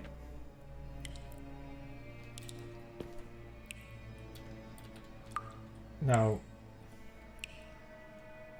I do have feedback on the anatomy of this mannequin as well, but let's not go there.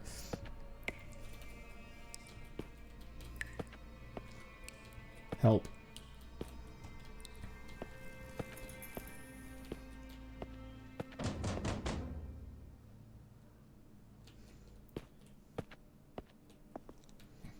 So who'll be thumping on the windows then, huh?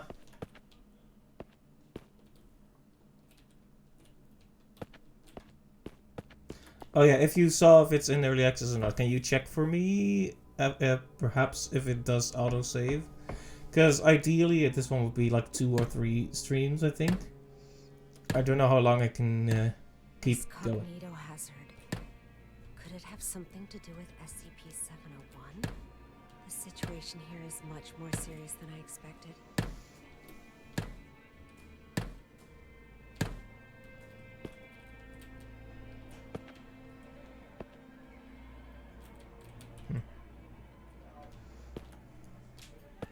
Climbing through vents. Alright, and there we are. All these mannequins. See, if I knew what SCP-701 was, I might know if it has something to do with mannequins, because it might. There are, but that's probably going to reveal itself sooner or later. Have all the people been turned into mannequins, perhaps? That could be interesting. Miss Irene Mabel. Recently, former assistant of Dr. Tyler Cooper, Miss Lisa Amanda, was demoted because of her refusal to carry out the experimental orders given by Dr. Cooper. On the 16th of, she was injected with Class A amnestics and sent away from site to fill this role, and at the behest of Dr. Cooper himself, site management has decided to promote you to the role of Senior Experimental Assistant.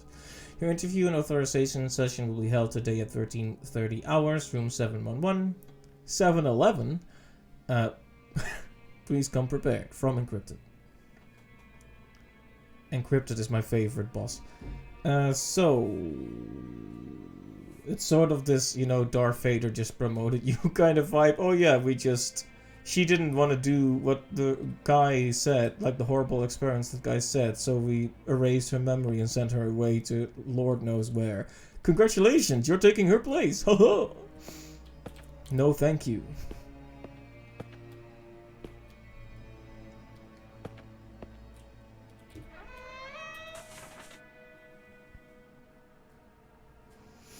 On December 19, local time, a mass incident involving several students in the auditorium of Brentchester High School took place. The incident escalated into a violent riot with fighting on a mass scale. The incident reportedly took place in the auditorium while, redacted, as all participants were in the process of, redacted, this triggered the audience to attack each other, resulting in 13 deaths and 27 injuries. The cause of the incident is unknown at this time.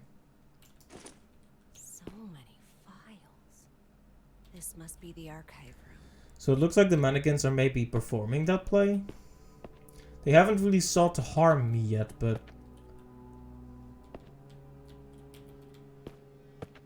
nonetheless, I'm keeping my eye on them. Rehearsal script personnel. Gonzalo, Antonio, Isabella, Lodovicio, Francisco. Scene, convent, inn. Act description. To cover up the truth, Gonzalo orders the Gonzalo orders the arrest of the 3 men who witnessed the Queen's confession and imprisons the Queen in the convent. Gonzalo then goes to have a secret meeting with Ambassador Alagada. After learning of the Queen's captivity, Antonio begins to plot his revenge. See, they did it again. You almost had me that time, though, because I was off guard. Almost. Oh, we already saw this one. Sorry.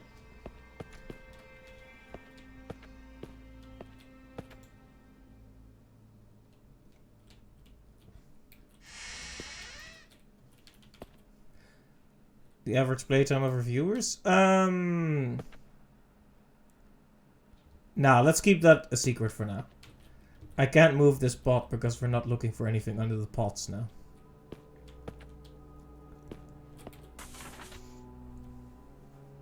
Okay, lists the characters and location. Gonzalo kills an eyewitness and orders the royal chef to make a stew from his body. Disgusting. The witness's daughter, Alinda, is then placed in the convent. Antonio and the squire enter the convent to confront the queen. She tries to kill Antonio, but he sees through her plan. She's left to suffer the consequences. As Antonio and the squire evacuate the monastery, they encounter the imprisoned Alinda. Cannibalism.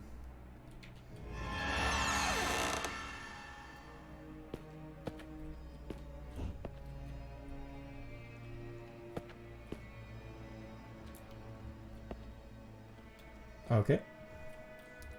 We don't have a round handle, I guess.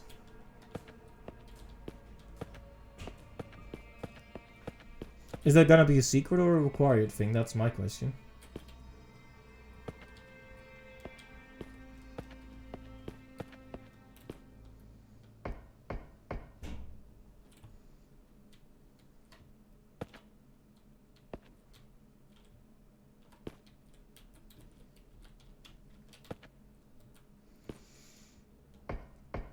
But yeah, I'm not gonna be able to do this in one go, I think. I'm old.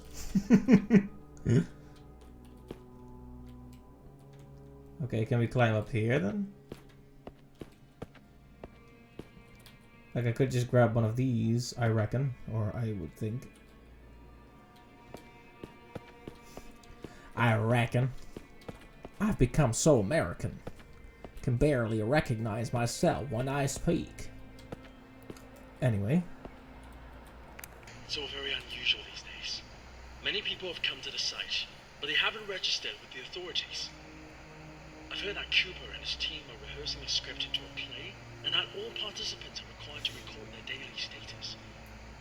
My experiment has to be put on hold because there's no one left to work on it. It's not right.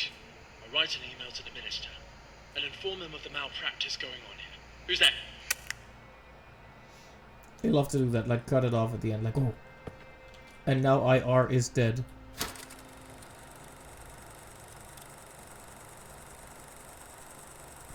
Who that?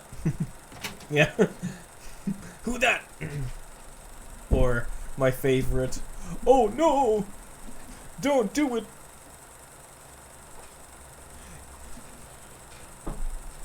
I would never have expected to be killed by you! And then they cut off before he says the name. Floppy disks. I almost just called them by the Dutch name. Diskettes. Diskette is a cute name for any object. Videotape. Dagger. We have escalated the violent nature of these objects.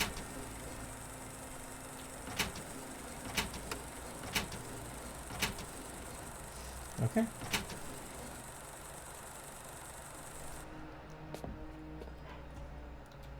Well, I'm not sure what to make of that.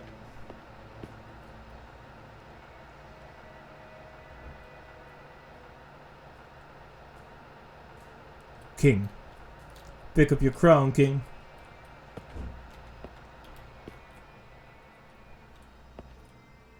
Ah, there you are. Good. Good, good, good.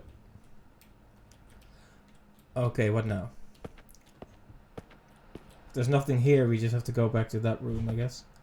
But first I'm gonna hide under the table like a child. As is tradition.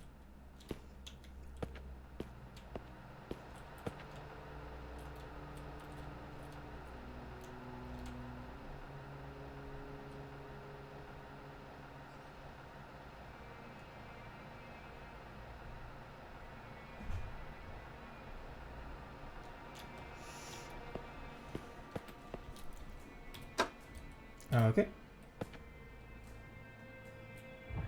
Oh, right. Waggle the Wii remote to not die.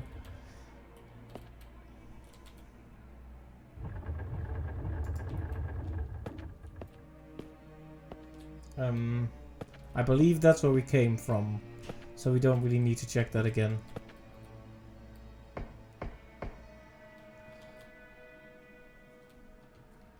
So, we were talking about other games like Control, but structurally this actually reminds me the most of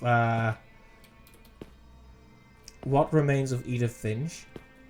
You know, these more compact storylines. These stories are much longer than the ones in Edith Finch though, but you know what I mean. At first, most of the on-site personnel were apprehensive about participating in this project, but after distributing some SCP-701 documents to a few volunteers, they became widely circulated and the number of people coming to sign up suddenly increased. It's rather curious how it happened, and I haven't quite figured out the reason behind it yet, but it's welcome news. I'll take it as a good omen. Now that I've managed to mobilize the entire station to participate, every single person, it's my chance to prove myself. An opportunity like this doesn't come every day.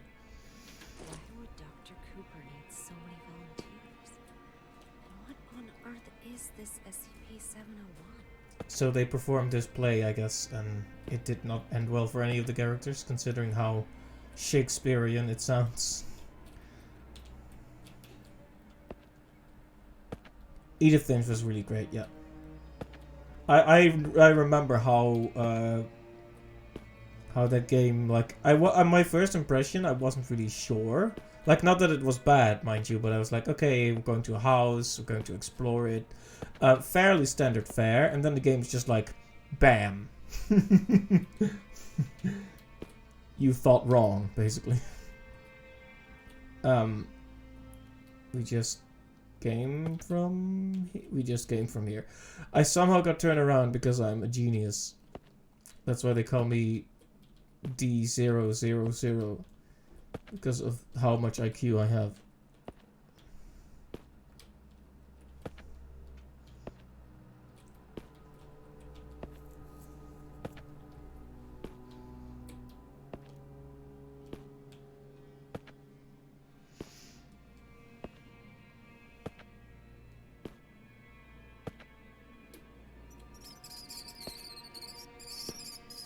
Rats.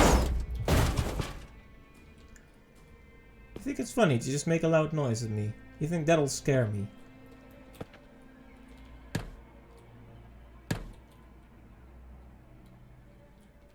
See, that's actually scarier, because it sounds more planned and human. Finally, luck is on my side. This ought to get me to the 7th floor. Uh-oh.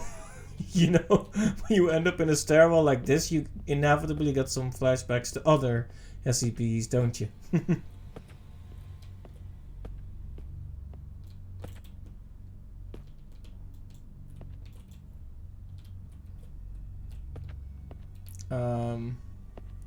Well, it's a good thing it counts down, I guess. Or else I wouldn't have been able to go up to 7. 7-11. Just waiting for something bad to happen on this stairwell right here. No one said luck is on my side when climbing out of an air vent in a damp dark place. Yes, encountered 10 rats so far and mysteriously moving mannequins, and also almost had my brain melted from a cognitive hazard. Luck is on my side. Alright, so they did this play and they sacrificed themselves to it somehow. Because it's an SCP and it wants blood and it generally just likes bad endings, I guess.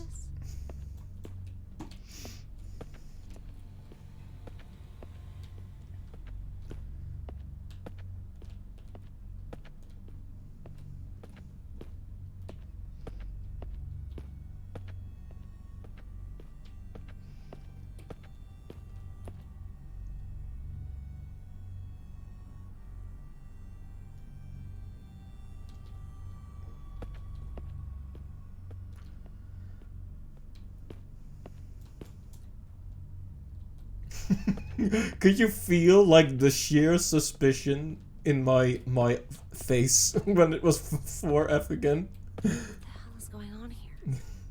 4th floor again? Like I was just like If you would have seen me, like my eyebrow rose to about the ceiling. Like, right, okay, yes. If they're putting an F after it, does that mean it's a float? Clock. The way out of here might have something to do with these clocks.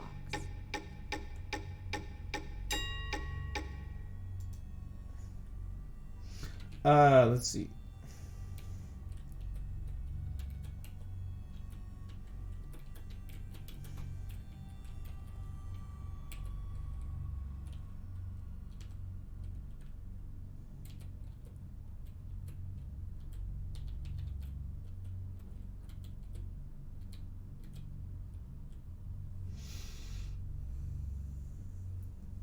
So this ought to open the 6th floor, right? Because we set it to 11 a.m.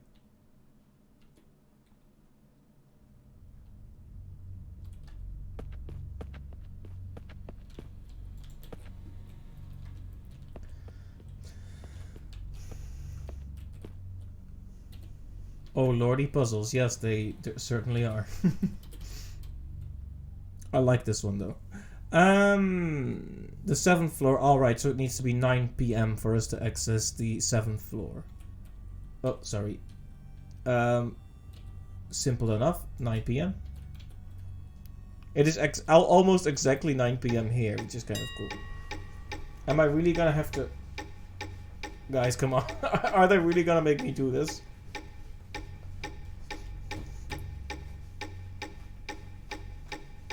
They feeling like my right arm doesn't get enough exercise? Yes, rotate that mouse. Rotate it like your life depends on it.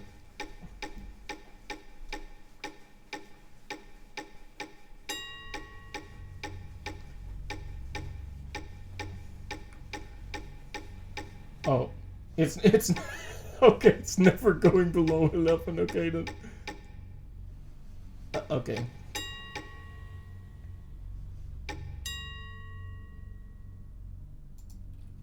Okay, so does this mean I can proceed?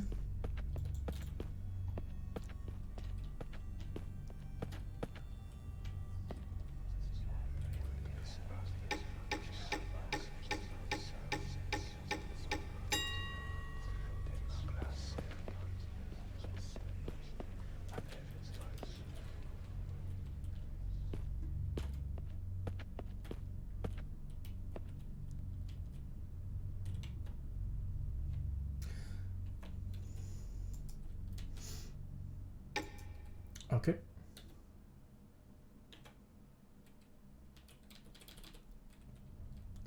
Uh, 7:46.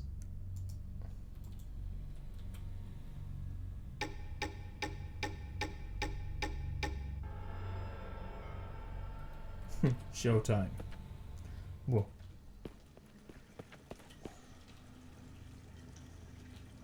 Had a bit of a frame drop there.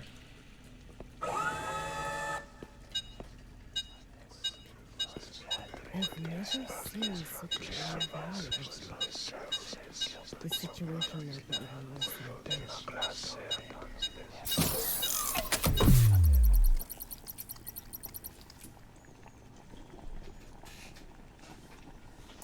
Right, let me just get in a better position, because my back is starting to hurt. You know how it is with us old men.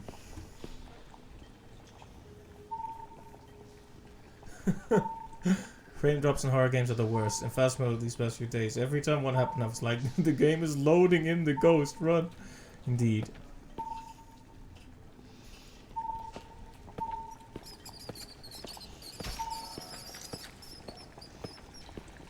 This is the perfect... What is that smell? When was the last time they cleaned this place? I mean, it looks like a sewer or something. Trying to render poorly optimized fireflies. I'd like to make myself believe that planet Earth turns slowly. It's hard to say that I'd rather stay awake when I'm asleep, 'cause everything is never as it's Okay, that's weird.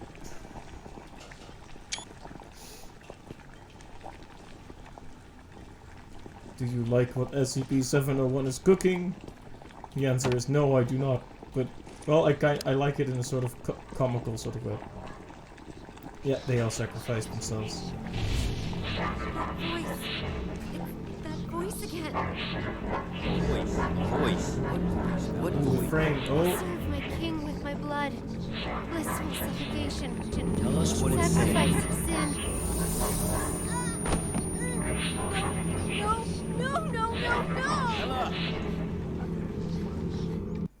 Bella, are you feeling better now?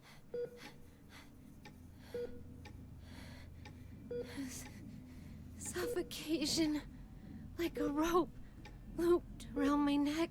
Pulling tight. Weightless. Hanging. Nothing around me. Just my feet. Dangling. Struggling. Fighting. It will swallow me. And make me its slave. Bella, you are completely safe here. Nothing can hurt you. Okay, let's continue. The situation there was much worse than expected. Much worse. I knew I had to get in touch with the Foundation. I managed to find a phone, and I called her backup.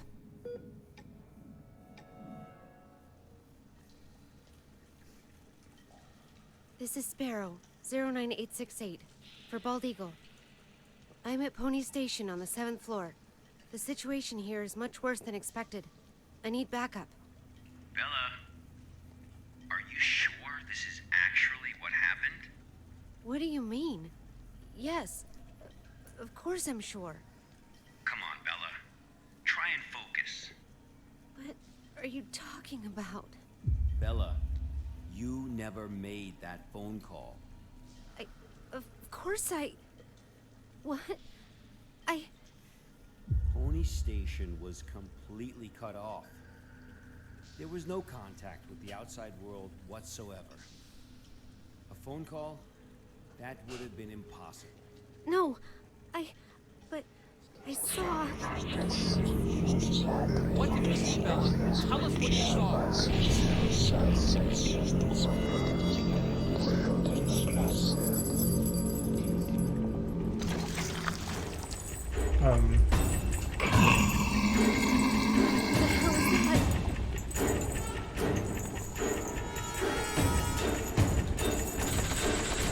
Okay, it's a chase.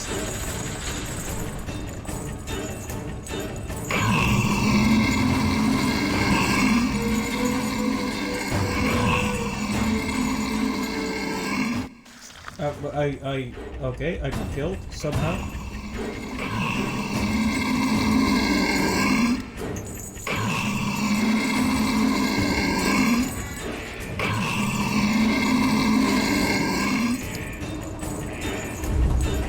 Oh, I had to press the button. Okay. Good time, guys. I guess. Wow, look at this epic cinematic button crumble. Okay. Fuck. Oh, Eagle never said anything about that. Bastard. Okay. So what in the name of all that is holy was that? Also, if an enemy just... Yeah, he caught me the first time and I don't know how. If that happens, that does damage the tension somewhat. Again, no point in giving feedback, I guess, but... Okay, there's multiple places to go right now. Yeah, we just got attacked by a mannequin. Phone calls. Between the two stories so far, strange phone calls and being sent a signal are like returning themes. Looks like something bad happened here.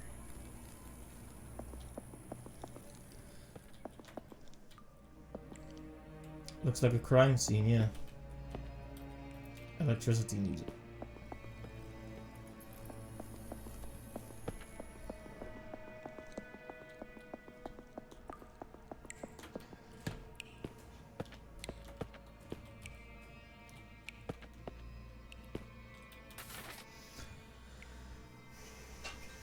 So is the idea of SCP 701 that it is a script that when people read it they must obey it or something?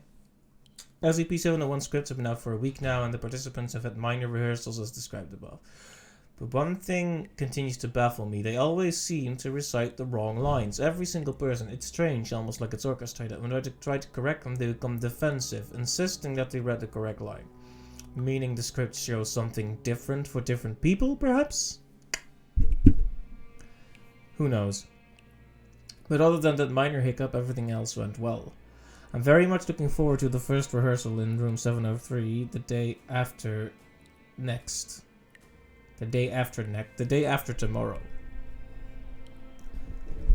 See, that's why we just call it overmorgen in Dutch. After the full rehearsal, all will bear witness to the potential of SCP-701, and my name will become synonymous with it. Tyler Cooper, the genius behind the experiment who managed to tap its endless potential. This is history in the making. Sorry, he went villain mode, so I had to do it. Rehearsals? A play?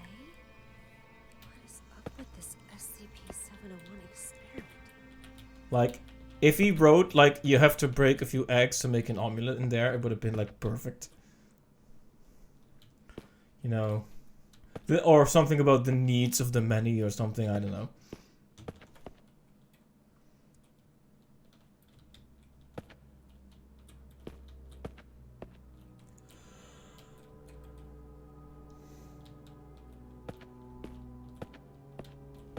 So if you want to know how I program, it's this, but all of them are if statements. All of it. That's every script I write. Don't try to envision it. Now that's a real cognitive hazard. Okay. On April 27, local time, the 5 students were involved in a collective incident at the Cleveland Institute of Art Drama Club in Ohio. And another faculty member died of stab wounds. A janitor was taken into custody as a suspect in the incident. His statement mentioned that 4 students used it from the ceiling during rehearsals. This was then repeated by the last remaining person after they assaulted the teacher. The teacher died 2 hours later. Following a forensic investigation of the scene, it was determined that the janitor had no clear motive for committing the crime. He is currently undergoing further observation in a psychiatric hospital. Don't anger the Clive. I think Clive has already seen the worst of my scripts.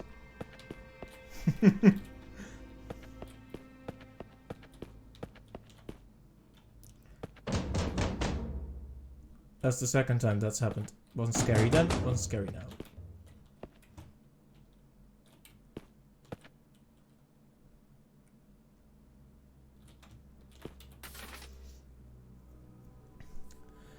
Gonzalo obtains poison from Ambassador Alagada and plans to hold a banquet to poison the ministers. Later on, Gonzalo is faced to contend with his conscience. In a monologue, he describes his remorse for his crime, but he knows there is nothing he can do about it now.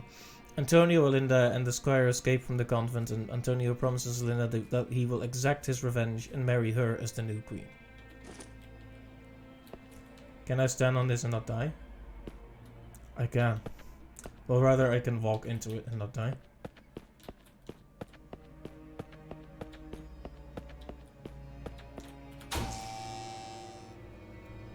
Power on!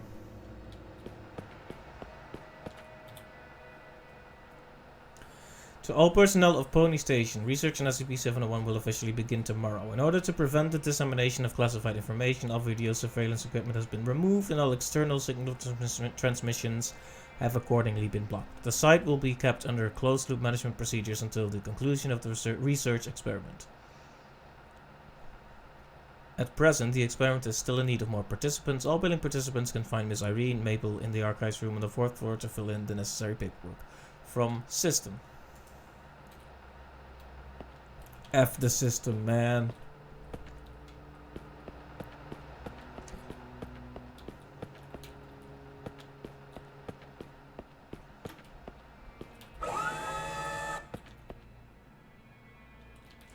Those zany mannequins sure love to disappear. Funny mannequins.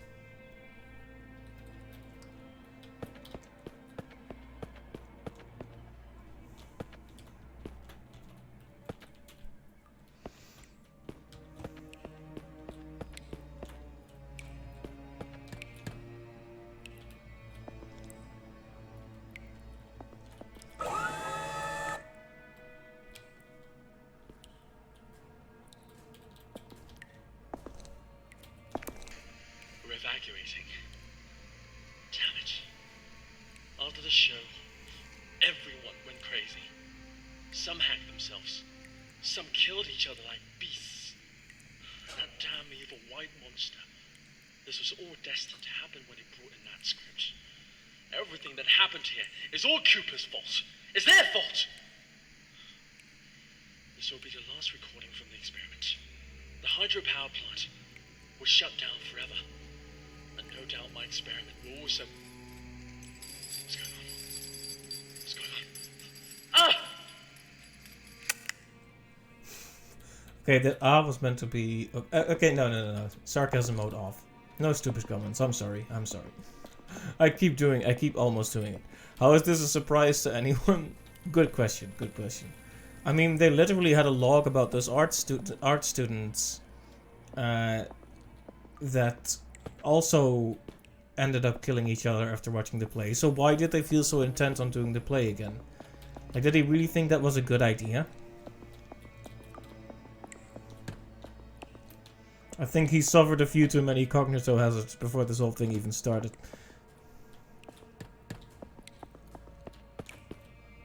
The chains.web reminds me of Forewarned. Yeah, it kinda does.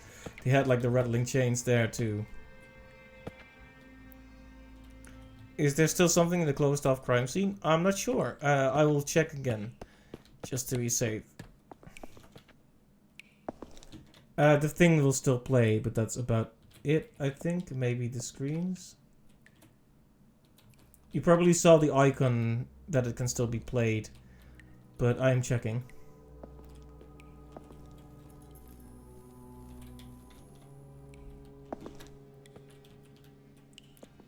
No, that's alright. Better safe than sorry. Oh, we can activate this now because electricity. Because elec man.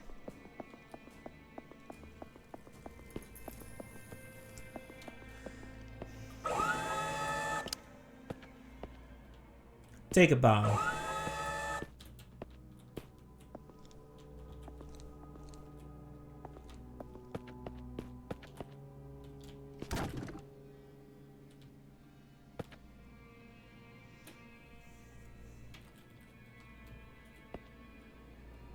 The Kool-Aid man is gonna come through the wall here any moment. I don't have any more things, do I?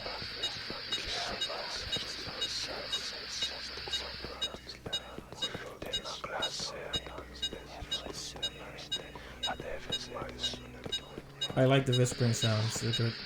Oh no, there's another one. Okay. I really love that effect when the reality around it gets restored to stability. The Drop the bass. Drop the reality bass.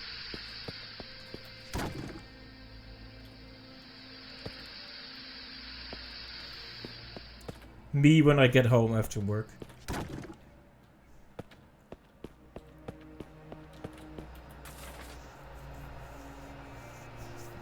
At the banquet, Antonio bursts in and confirms Gonzalo's murderous crime as well as his own lineage.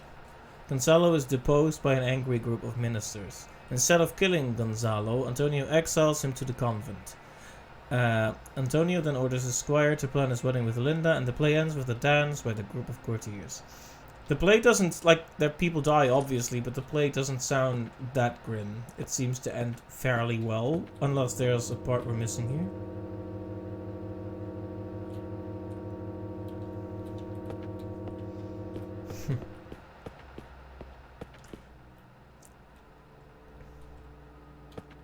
Me when I send an update to a client and they say it's alright or it's pretty good.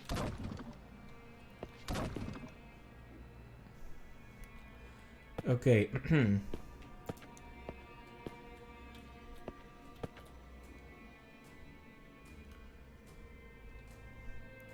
Yeah. Let's see, what's another fun one? Me when I get to the station right in time and there's a 10-minute delay. Me when I have to stand in the train for longer than 10 minutes.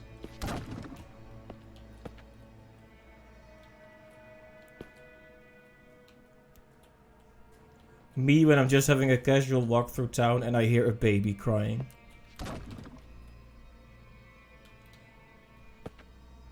Wait, are they getting up again? No. Yes? No? Yes? Some? Okay. Interesting.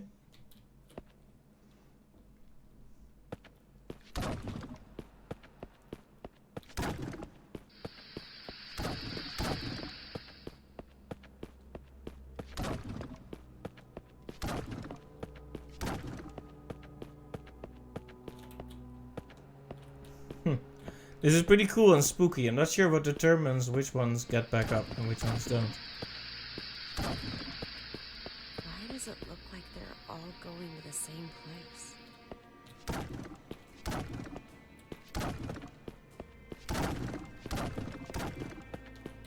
Yeah, that seems to be it.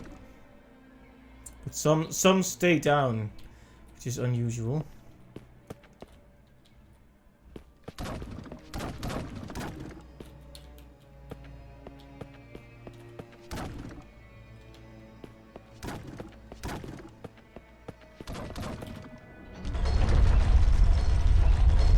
Ah, this is where they held the play then. They're all going to the play.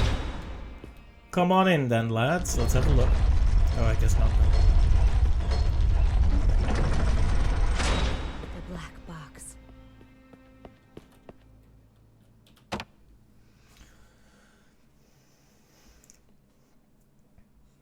And there we go. I can't climb this. That's a shame.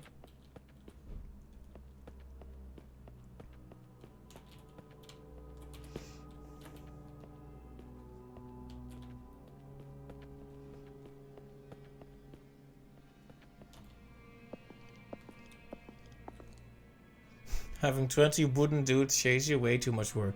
Indeed.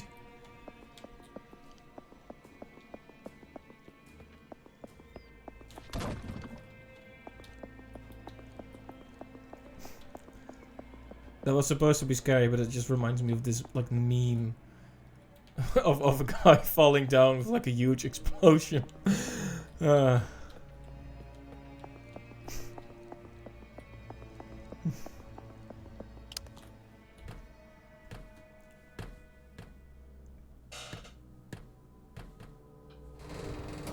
He's gonna like run at me now, right? I was waiting for him to start running at me, but he didn't. Anyway, I hope your concerns have been eased. This is definitely a horror game. Okay, so this is the memory we had. Now we're going to pet the black box to recover our sanity. And then the black box was a baby all along. Bella, we really need you to tell us the truth here. What do you mean? I'm telling you the truth. I completed my task. I retrieved the black box from Pony Station. Looks like the cognito hazards really did a number on her. What are you talking about? I'm fine. Bella, there was no black box in sight when we found you. That's impossible. I'm positive. I know I had it in the escape elevator. And there is no escape elevator in Pony Station. None of what you're saying adds up. Weird. But that's impossible. It's just impossible. Look at me, Bella. Try and focus. What really happened? What really happened? Bella, think carefully. I...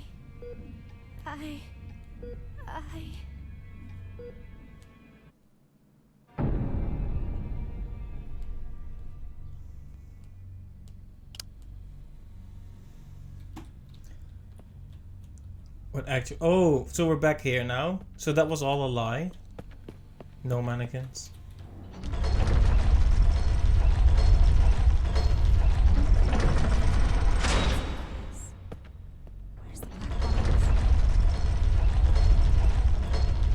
And a man sitting in the middle of the room.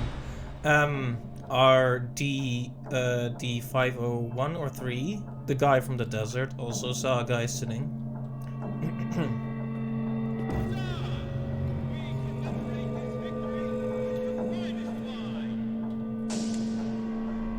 wine is poisonous, right?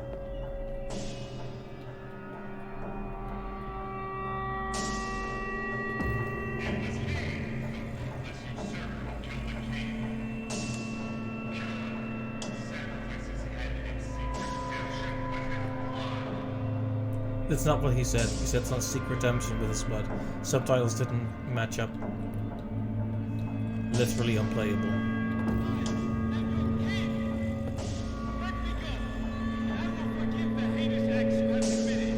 The heinous acts you have committed. Yeah, the subtitles don't quite match up anymore. Oh, I am one of the mannequins now.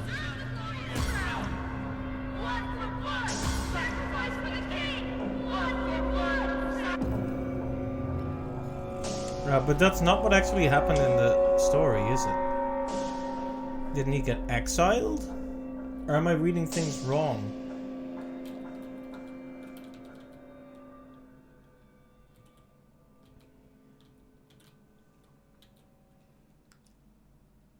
Deposed instead of killing him, exiles him. Yeah, this doesn't match up with the script.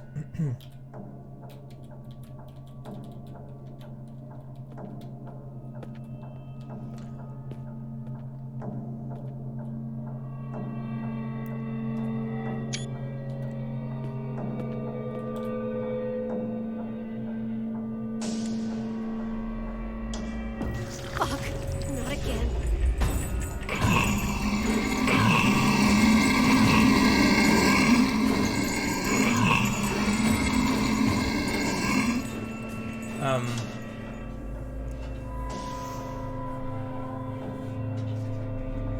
So this is something that Amnesia did really well. When you died, like the text would fade in, like in this really...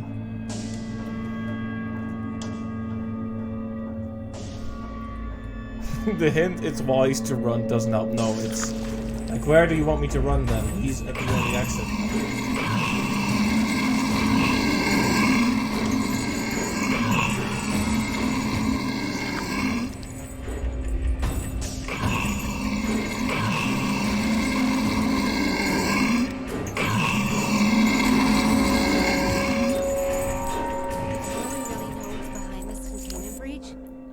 Station will have to be locked down. That much is for certain. Okay, well, that I have no idea why that time worked.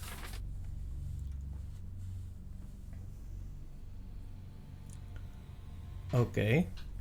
The rehearsals have officially begun. Positively brilliant. My hands are shaking now as I write this experiment, the exciting avenues ahead. Although some sections strayed from the original SCP-701 script, everyone remained perfectly in character, wholly consumed in the act. The audience too seemed entirely absorbed in the performance. A strange thing though, I noticed a certain something, a person perhaps, appear on the stage. He was not one of our original members, but well, he was quiet and reserved. Rather friendly. Yeah, exactly. That's what I was thinking as well, indeed. It's like a bull's charge, don't stand in a straight line. But you did have to walk in a few, like, straight lines, it seemed like. Anyway, we got through, so it's not that bad. A tribute to Ambassador Allegada. That must be the truth. That splendid, magnificent truth. Hang the traitors. One and one, hang the betrayal and the ignorance. Together with the noose, hang them to alert all the world. Cheers and cheers all around for our great king. Let us bask in his glory. Together we follow him. The blood of the fools we offer to thee, hanged king. The writing that follows is obscured by bloodstains. So the play, I'm guessing the chained figure is the hanged king, because he appeared in place of the hanged king just then when it started chasing us. And it somehow drives people to sacrifice themselves to it. So SCP-701 is a script. One performance and now all of Pony Station is ruined. Dr. Cooper, what have you done?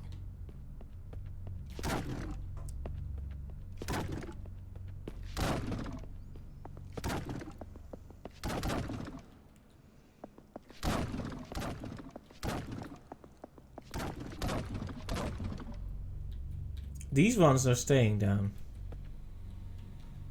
It's those mannequins again. Where are they heading? But where have all those volunteers gone? I mean, they're in the room where they were hanging, right? The memory she replaced with the memory of her calling for help, even though there was no way to call.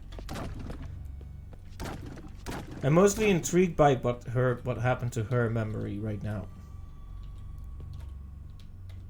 Wait a minute, I didn't miss a paper there, did I? Gotta double check. Don't want to be missing anything. There we go. Act 1.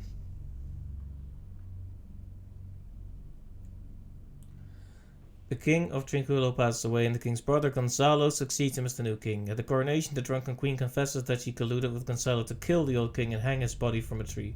The queen goes on to confess that the great nobleman Antonio is in fact the son of the old king and such has a legitimate claim to the throne. Antonio scoffs at this, but upon returning to the inn, he meets the ghost of the old king who confirms everything the queen has said. Blood we offered, the hanged king we served. I serve my king with my blood. Blissful suffocation, sacrifice of sin. That's the line they keep saying. And she said it as well. It's like an incantation. Also very control-like. Not to be not to keep comparing, but I'm good at that. I like to compare things. The hiss in Control also makes them repeat like certain key phrases. Them being the people possessed by it.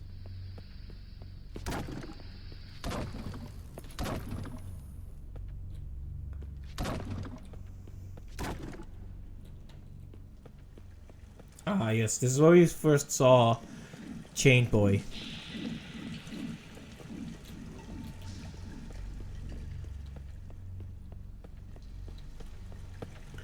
Split Control 2 or like a combination with Alan Wake. Well, Alan Wake 2 is coming in 2023, so I'm excited for that. Ah. Now this is a... Fuck. This is the ending of their performance. What a way... SCP-701. The Hanged King's Tragedy. Oh, and there's an open news for one more player.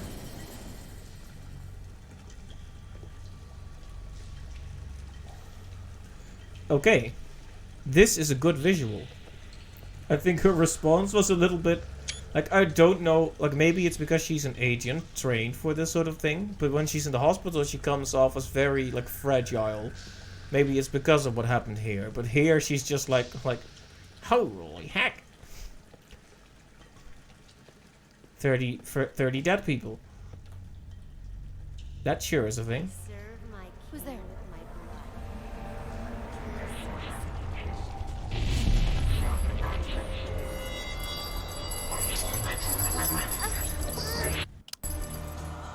Alright then, give us a kiss. What the fuck? I mean, most people would be feeling kind of vulnerable in the hospital bed when good cop and bad cop are coming at you. Kill him! Sacrifice his head and seek redemption with his blood! Kill him! Kill him! A despicable usurper does not deserve the glorious crown! Oh. What the hell is going on? What? It's the goddamn cognito hazard again. I need to leave right now. This is a really rad visual though. I kind of want to look at it. So, we've seen Bella and Bella in the subtitles, but one time it was yellow and sometimes it was blue. So, you get the sense that we're getting that there were two.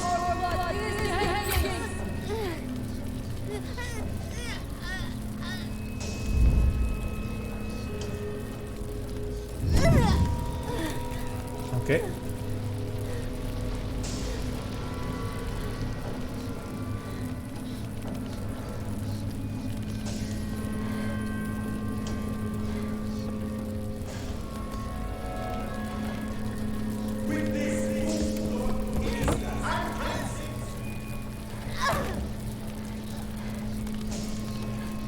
Like the intentionally choppy movement. It's very claymation, yeah. What?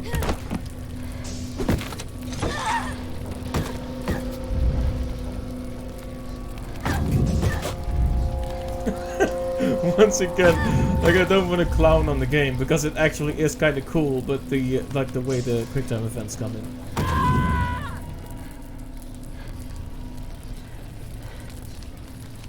Are we gonna see that Bella is actually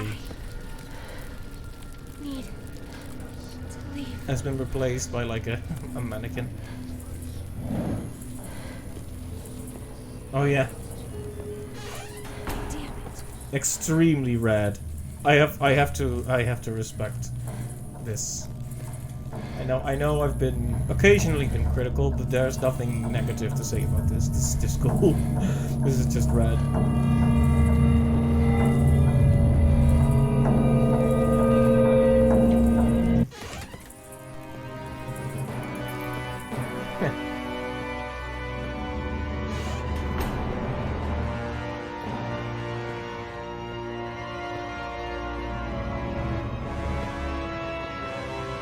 You're going to sacrifice the king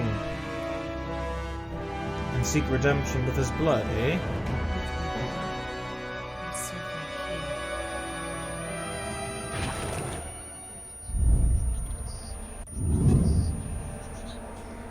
So, with my blood, I serve my king. With my blood, I serve my king. With my blood, I serve my king. With my blood, I serve my king. With my blood, I serve my king.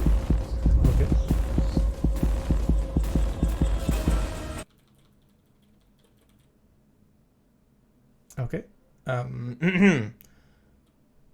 It's not. I was thinking maybe I can choose not to do it, but I guess there is no choosing not to do it, so we'll just keep pressing E. No, the music isn't off. It just. With my blood.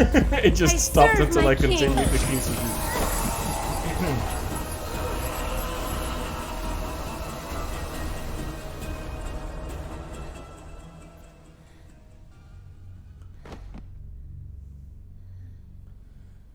So how did she manage to break out of that? It felt like she was unstable. I've just going along with injected her it. a sedative. But you need to let her rest for a while. Thanks, Doctor. Well, let's go then. What? We haven't found the black box yet. You still don't get it, do you? Get what? What do you mean? A black box is merely a vehicle for recording the truth. But a black box isn't always a black box. You mean... That's right. She is now the black box. Got time for a cold one? Because our work here is done.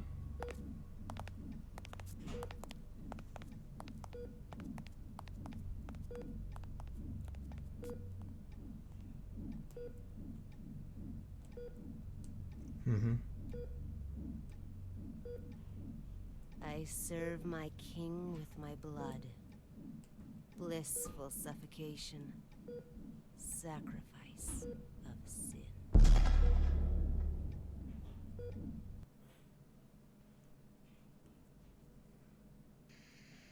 The black box has been properly contained at Site 105 and pending further investigation.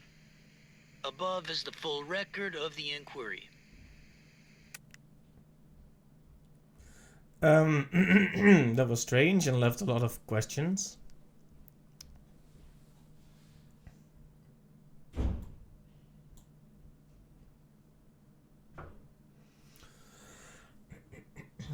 Okay, now we're gonna see a more objective description of it. SCP-701, the Hand King strategy, is a 5-act revenge strategy from the Caroline era. Performances of the player are associated with psychotic and suicidal behavior amongst both audience members and participants, in addition to the appearance of a mysterious character, SCP-701-1. Historical estimates place the number of lives claimed by the player at between 168 and 173 over the past 300 years.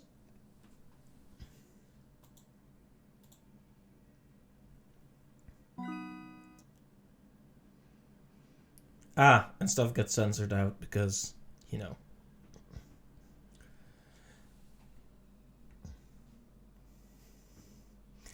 A typical case study of the SCP-701 of the SCP-701 incident took place on May 27, 2009 during a group test experiment performance. The presiding project research leader at the time was Dr. Tyler.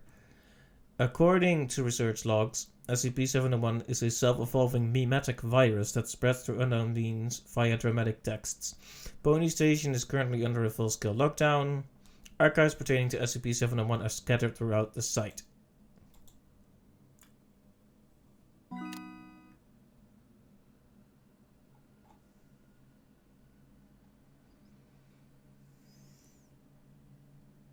Oh, we get a whole... There's a lot more text here. Let's just put... I'm just gonna do the left stuff first and then read the right stuff.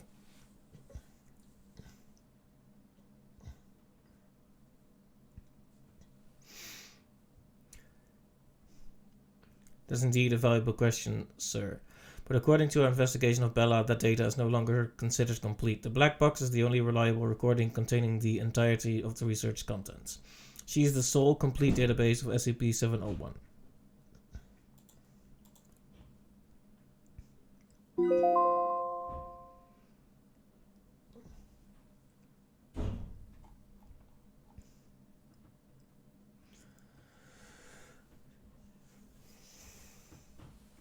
So this is the creepy thing, right? She's become part of the SCP. All materials, that's what I skimmed through, but let me just read it through it properly to give it the time it deserves.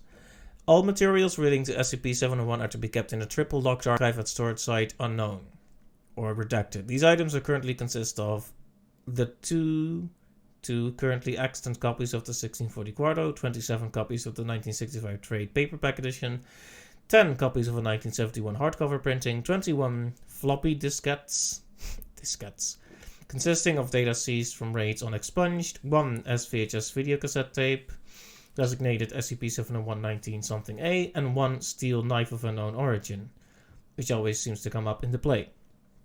That's what we saw in those slides as well. Like, realistically, those should not have been there. Wait, I just read the phrase gender reversal. I was like, wait, what? Okay, then. Gender reversal. Yes, okay. Don't mind me.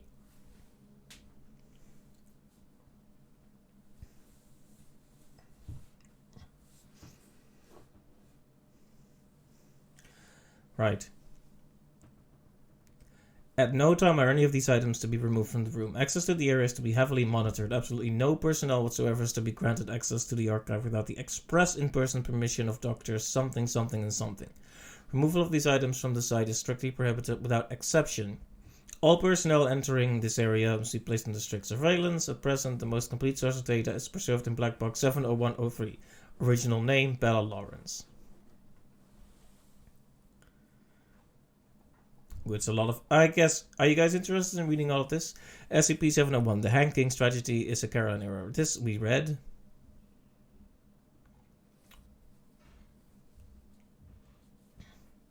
Performances of the Hanged King's tragedy do not always end with an outbreak. Of the redacted performances, only this amount, or 36.78%, have ended in SCP-701 events. According to historical records and investigations, these outbreaks generally follow the same pattern. 1 to 2 weeks prior to event, during the dress rehearsal period, cast members will begin to spontaneously deviate from the published text of the play.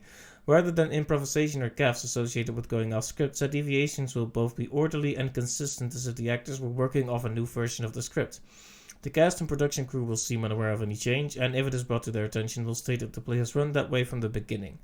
2 to 3 hours prior to event, the outbreak generally occurs during opening night or else at the production of the greatest planned attendance, generally falling within the first week after the play's opening. 1 to 2 hours before event, SCP-701-1 begins to appear on stage in the final scene of Act 1, generally in the background and to the side of the main action. It may seem to enter or exit the stage area, but does not appear to ever enter the backstage or offstage area. It simply disappears when not on stage. The cast does not appear to notice or comment on SCP-701, at least at first. The event, SCP-701-1, appears fully on stage during the banquet scene in Act 5. Here it will be incorporated into the action of the play as the Hanged King. The cast will either murder each other or commit suicide, sometimes using items that seem to appear spontaneously on stage. Rioting breaks out in the audience, with viewers randomly attacking anyone in front of them, regardless of prior relationship. Following the event, if any of the audience members survive the initial outbreak, they may exit the performance stage, in which case they will continue to engage in random or opportunistic violence. Victims will generally require sedation or restraint in this scenario. Normal personality will begin to return roughly 24 hours after the event. Surviving victims will generally exhibit signs consistent with a traumatic experience. Some will have no recollection of the event. Others may be rendered permanently comatose or psychotic. For a typical case study of an outbreak, see what we've just discussed. We read this as well. Foundation agents are under standing orders to suppress any performance or publication of SCP-701 whenever found or detected. Despite our best efforts to the contrary, however, the play remains freely available online, sometimes under different titles. All attempts to detect or isolate the origin of these copies have failed. Suppression of the play's publication has generally been successful, with most copies of a 1971 scholarly edition destroyed before distribution. Nonetheless, copies of the 1965 trade paperback turn up with some regularity in both college and high school libraries. Agents are to obtain or otherwise destroy these items whenever possible. Okay, spooky. How was the first mission, Carl? Smooth sailing off the route, now I can handle these archives with ease. Good. I have to admit, you are no worse than I expected. How about a taco night for celebration? So?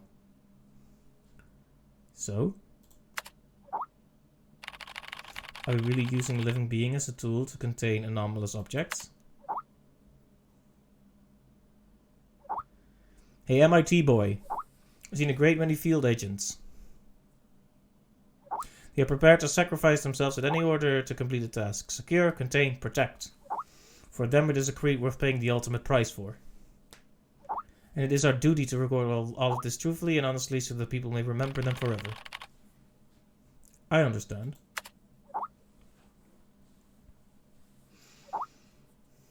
Anyway. You complete your first mission smoothly. We should celebrate. How about going for a drink? Oh, please. Count me in. That's good, but I can't drink too much. How about a taco night or a donut night?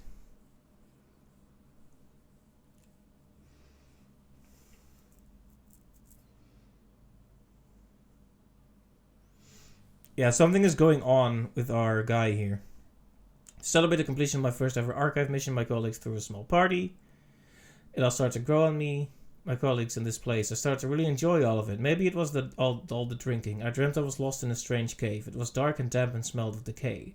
And in the depths of the darkness I saw at all times 2 red dots, monitoring my every move. What a strange dream. Tequila is too strong of a drink. I need an espresso to sober me up. We do like an espresso every now and then.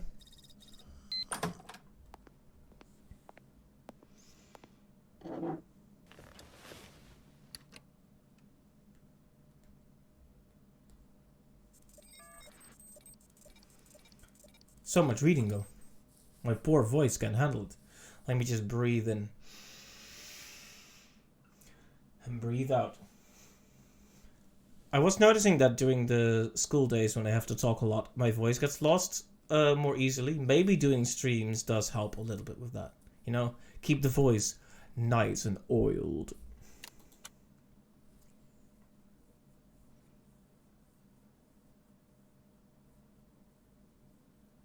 Okay, I saw the phrase earthen womb and I was like, okay, well done. Any talk going on amongst the buddy, so we can't even go there. It's actually a very guided experience, this. So, object is an irregular clay plot with a height of 23 centimeters and a diameter of 28 centimeters. Oh, Megalians, thank you for the hydrate, and Captain, thank you as well. I guess I will finish my bottle then.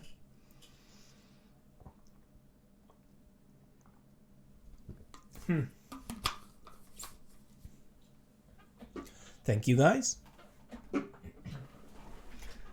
Oh, more? Okay, I guess I'll have to refill my bottle. Be back in a moment.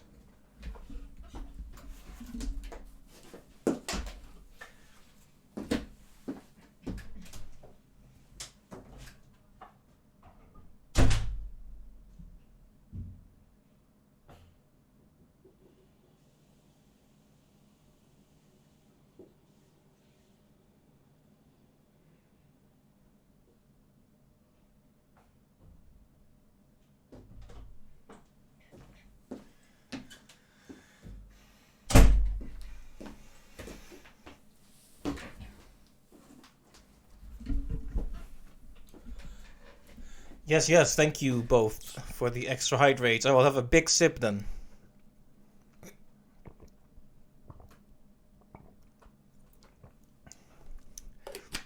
That was a very big sip.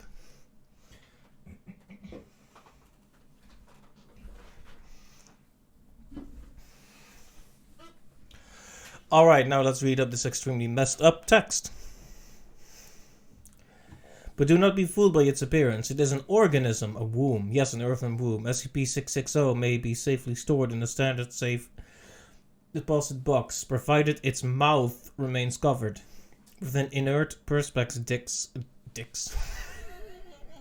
It's going well, guys. It's going well. Brain working like really good. Streaming fun. Yes.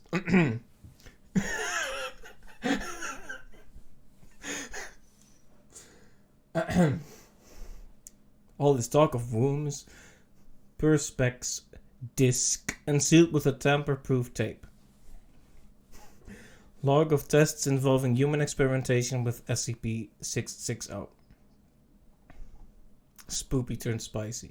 Yeah, can I just click it and it'll start? Oh, no, I should read it then. Lab report 660A.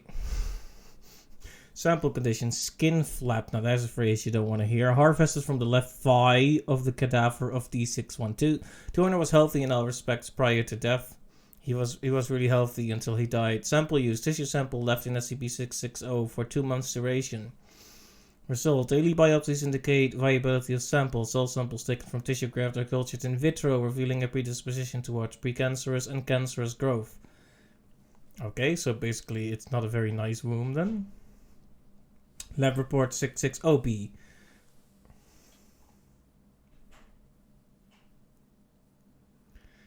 Lucas suddenly turned into Chatty Susan after... Yeah.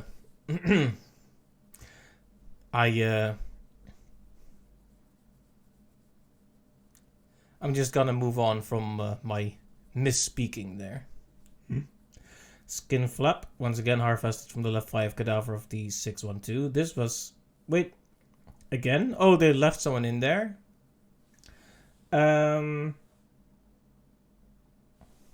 Okay. I get confused when texts are very similar and follow each other. It's like... I have like this deja vu feeling. Tissue sample left in SCP-660 for 2 months duration and grafted onto the torso of the class personnel with 2nd and 3rd degree burns. The recipient's anomaly testing record had no contraindications with SCP-660. Result, tissue graft takes without complication, healing according to usual steps of adherence, serum inhibition, and revascularization. However, as is common with severe burn cases, the compromised skin barrier led to infection and eventually fatal septic shock. Postmortem biopsy and analysis indicate skin graft would return to full histological structure and function had the recipient survived. Wow. SCP Foundation be like, dang, this would have been a great cure for those burns if he didn't die. Write that down. He died, but man, he would have felt so much better about those burns if only he wasn't dead. Great man. Lab report 660C. Sample condition. Live member of Mus musculus, house mouse, BALPC strain, acquired for laboratory testing by use of SCP something. The consciousness of D614 was implanted into the...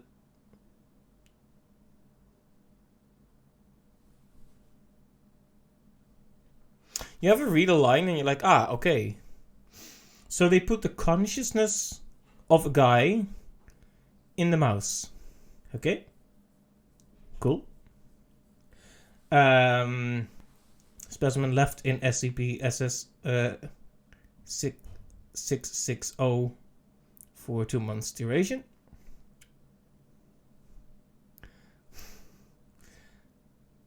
Unusually, SCP-something was incapable of restoring D614's consciousness to his original body after removal from SCP-660. A computer interface was developed to facilitate two-way communication with D614. An interview was conducted once D614 was familiarized with this interface, and excerpt is included below.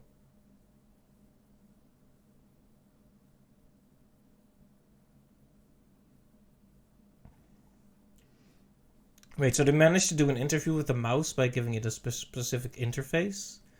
Okay, so there isn't an SCP that can like swap consciousnesses or implant consciousness from one being to the other.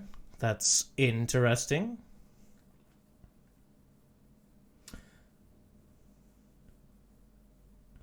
I guess I'll have to take your word for it. And how did that feel? Suffocating and stretching. Could you be more specific? How do you think it felt? Even mice need to grow and move and live. Every part of me was straining, but I was stuck. I thought I would explode. Full contents of the interview are classified, and autopsy revealed precancerous growth throughout the mouse's body. So in other words, not healthy to be in that. And they put him in there for two months, they said.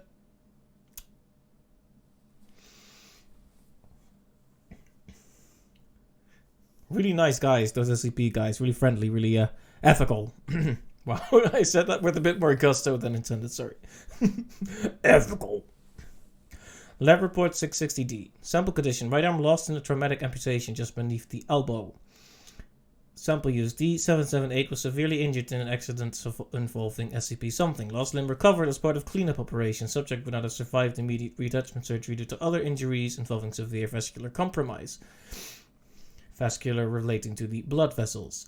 Severed extremity preserved in SCP-660 in bid to preserve tissue viability. Okay, but considering the thing, it seems to keep things put in it alive by regenerating the cells, but it also seems predisposed to giving them cancerous cells. So the use of that seems very limited.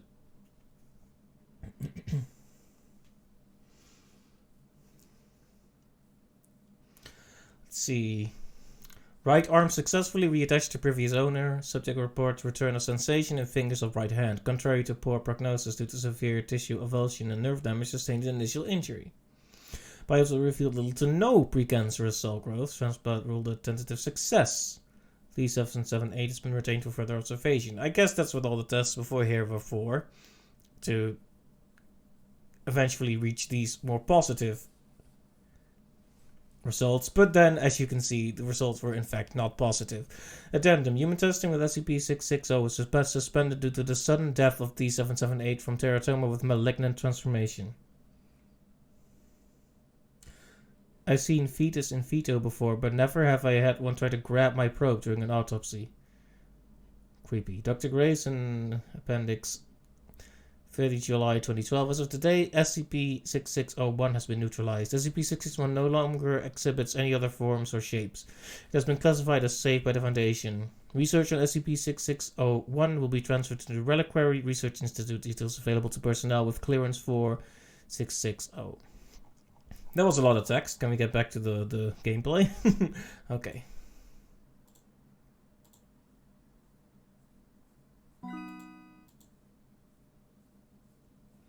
I'm not gonna read all of this, by the way. My voice is imploding.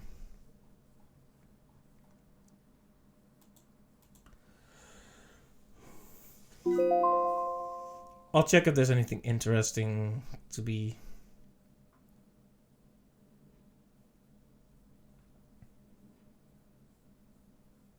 So it preserves tissue within it, but it gives it cancer, so basically it's not all that helpful when it really comes down to it.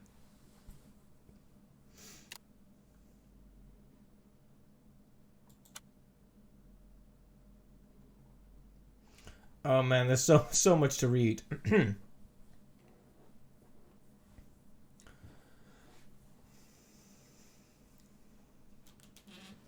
me just take a quick breather. I mean, reading. I was expecting to be spooked, but I'm mostly scared of how much I have to read.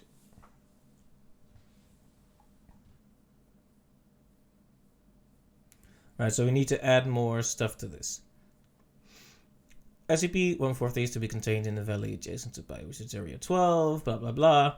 Plantation of 300 specimens of a unique type of tree. The trees are similar in appearance to Prunus X Eudonsis.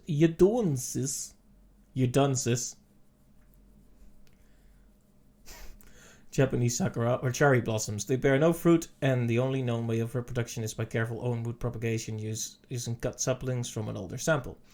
The petals are a light pinkish color, slightly translucent and with a texture of smooth glass. Care must be taken when handling the petals as their edges are razor sharp and can easily slice through flesh if mishandled. These were grown on site from saplings obtained from parent plants located in Nara Prefecture, Japan in 1905. The parent trees were owned by a family of traditionalists.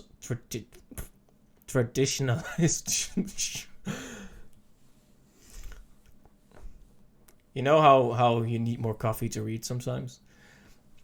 Sword smiths, claiming to be descended from a legendary sword maker called Amakuni. They refer to the original trees as Jinki no Kodachi, or the Bladewood Grove.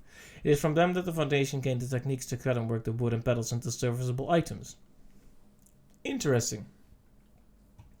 The original trees are still in Japan, owned by the government and still tended to by the same family. However, the government has denied all existence of the trees and any products made from them are kept within the country. Okay.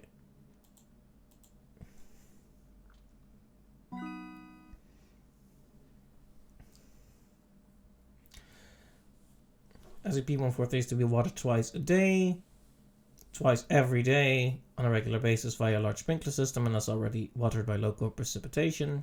Personnel are not allowed to enter the enclosure without level 4 administrative clearance and are advised not to touch any of SCP-143 nor stand beneath them unless wearing proper protective gear. It's important that no one be within the containment area when SCP-143 begins to shed. However, after the shedding is concluded, the collection of the fallen petals for testing purposes has been authorized by the project director. See SCP-413 testing log. Document 143A. We lost 3 staff to 143 today. They were collecting petals dropped by the trees the previous day when a sudden gust picked up, shaking a good deal of petals from the trees and blowing them around. Stayed that windy for the whole day. I'd send a cleanup crew, but it's still pretty windy and the odd petal is still falling. We'll have to pick up the remains when the wind dies down in a couple days. Right. It's interesting how mundane and yet how dangerous this is. Right, a tree, but its petals are just sharp enough to cut through like human flesh with no trouble. Like imagine if that stuff comes like fluttering down on the wind towards you and you know if that makes contact it's gonna stab right through you or cut parts of you. Like it doesn't sound scary, it's not like a malicious thing or creature, it's just a weird anomalous tree with very sharp leaves. You couldn't really make a long playable section about that.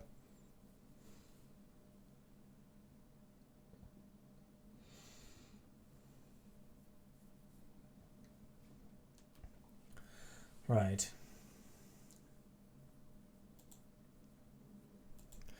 In a way, it's more scary how boring this is presented, indeed.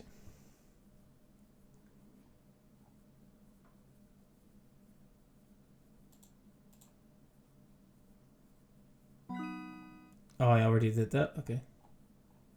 Sorry.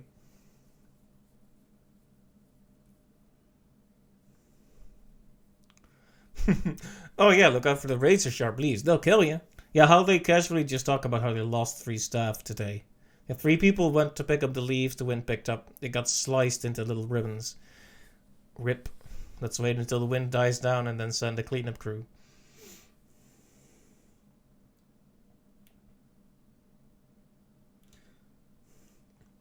This is just describing of how they can be worked into tools.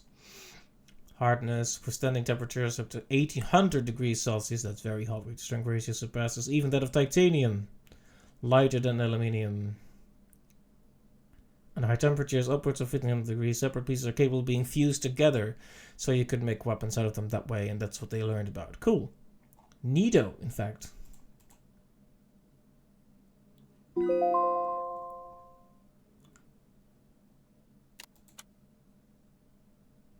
Oh, again? Okay.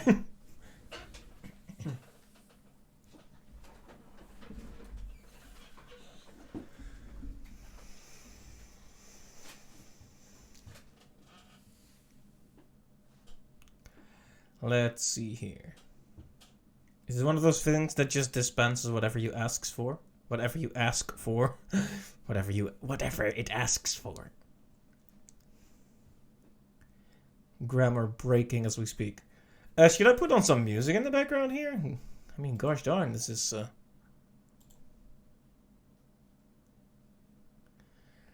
This is something. I would put on some music, but I don't know if I'm gonna be murdered by someone's lawyer. Let me just think about if I can find one. Sure. Here we go. Music.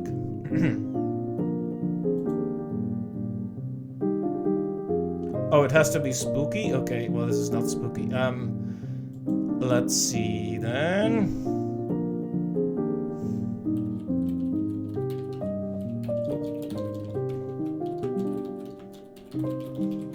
Here I was hoping to take down the tension a notch. Okay, here we go then. This is more spooky.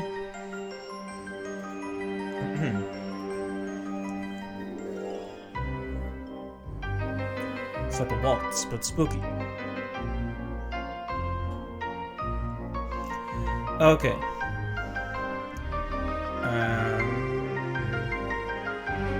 So it's something that dispenses items.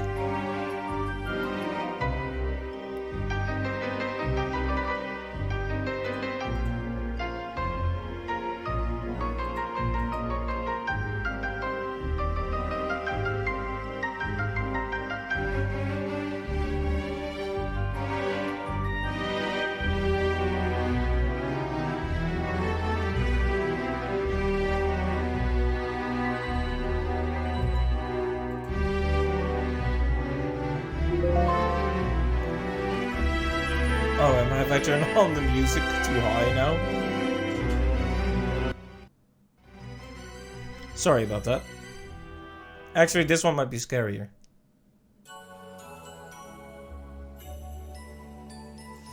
Okay, so I'm gonna describe. I gotta read what it is, and then we're gonna read all the different things it actually created. Appears, I like the honesty here, it appears to be. They don't actually know what it is. Appears to be a large black vending machine with no front glass panel and a small keypad on the right side. SCP-271 was recovered in Yokohama, Japan. SCP-261 was brought to the Foundation's attention after investigation of an urban legend about a magic vending machine that was circulating on the internet. SCP-261 was found in a back alley behind a large shopping center with a handwritten sign saying out of order in Japanese taped to it. SCP-261 has no marks or identification of any kind, and no locals remember when or how it came to be in its current location. Internally, SCP-261 appears to be a basic vending machine equipped to vend food and beverage items. After a key was made and the front door was opened, no abnormal materials were found, and it was determined that SCP-261 has never actually contained any food or beverage items. The keypad, while connected and operating correctly, does not activate any of the dispensing mechanisms.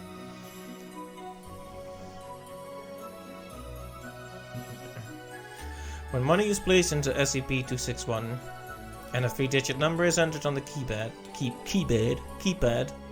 SCP-261 will vend a random item. It's not accepted any other currency other than yen, with rejected currency being deposited in the coin return slot. It is unknown how these items appear, however. SCP-261 will not operate when the door is open or when recording devices are placed inside. The number entered on the keypad has no effect on the item vended, nor has any pattern been detected. Items are always some form of snack food and typically have bright, attention-grabbing packaging. It is capable of operating with no external power supply, but operation in this state will cause unstable vending to occur much more quickly than normal. If SCP-261 is used several times in a short period of time, and/or large amounts of money are entered before an item is vended, SCP-261 will start to dispense bizarre items. While still food, their suitability for human consumption is often non-existent. So now we're going to look at some of the things that were dispensed. Is the volume okay now?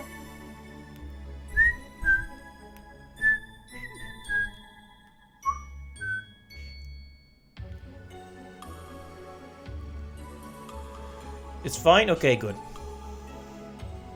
Coke Zero. Cheetos. Black. Kuro. Kuro. Yan. Pepsi Dragon Twist. PepsiCo does not produce this product, so it can create fictional versions of products. Makes you wonder if it grabs it from an alternate universe, or is like a creature, a being that sort of has a vague understanding of the world. and can make variations of things in it. Who knows? Dark Side Cola. A can with clear plastic sides, packaging in Japanese. Liquid inside is clear. When opened, liquid appears to react to the air and changes to dark black over a period of several seconds. The black coloration looks like billowing smoke and cannot be reversed. Liquid taste described as cola with something spicy in it.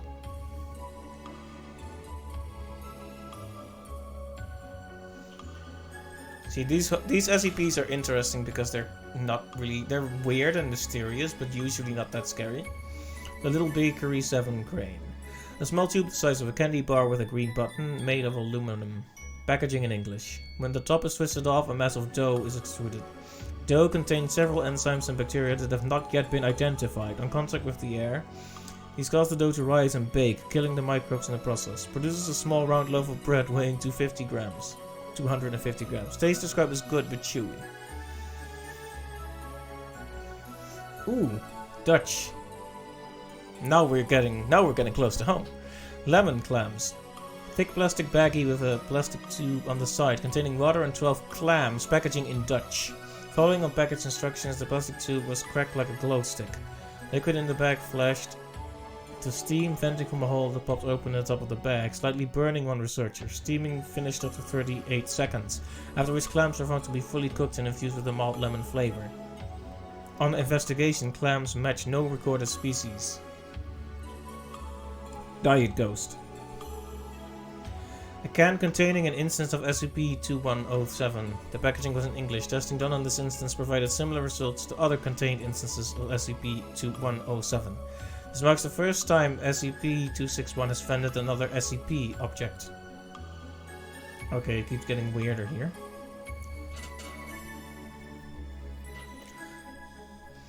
Let's see. Small mesh bag. Wait a minute. Yeah, small mesh bag filled with small multicolored pyramids, packaging in an unknown language. Pyramids found to be very hard and unpleasant tasting compared to chalk in taste and consistency. When placed in hot water, pyramids open and produce strings that quickly dissolve, coloring the water the same shade as the pyramid. Water had no additional taste, but testing revealed a sharp increase in mineral, carbohydrate, and protein content, with several minerals unidentified at the present time.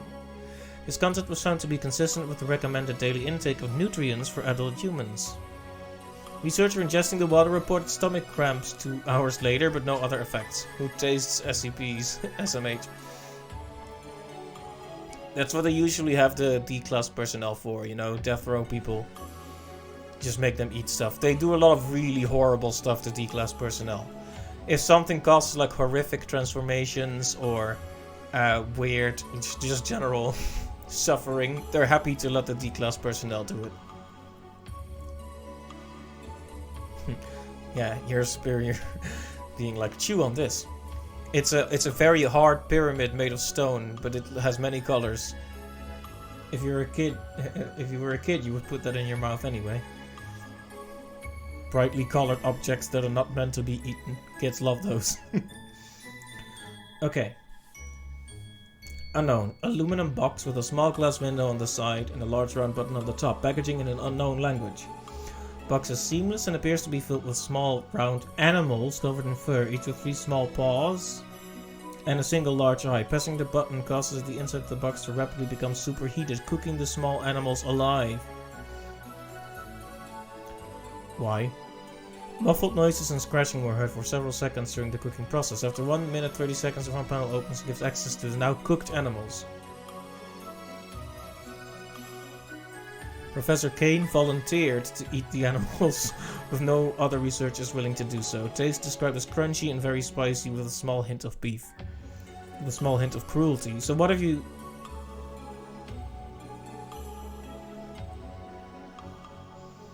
Did they try to break it open and actually let the creatures go? Because this sounds interesting. If it dispensed something alive. Yeah, Professor Kane was like, this is my moment. I hate cute creatures with 3 paws and 1 eye. I watched the Monsters & Co. prequel and it was stupid. And now I'm gonna eat them. Monsters Inc. Monsters University. Couldn't think of the name, but yeah. Ah, so this is the first time it went really wrong. Tall, thin aluminum can packaging in an unknown language. Opening the can caused a chemical reaction with the liquid inside the can. Liquid was apparently not intended for an oxygenated atmosphere and detonated violently, causing several injuries and killing 2 researchers. Testing discontinued and area cleared. Testing area observed to smell like citrus for several days. When life gives you lemons, boom! It's either food or drinks, nothing else. How awful. Let's call it an end. Okay, phew, man, that... my head. All the reading. Are you really expecting me to read? 5 minutes to 4 o'clock now, just about ready. Ghent, you're not coming? Nah. Doesn't suit me. What are you talking about? Hi, Carl. I'm going to attend the monthly lecture. Monthly lecture?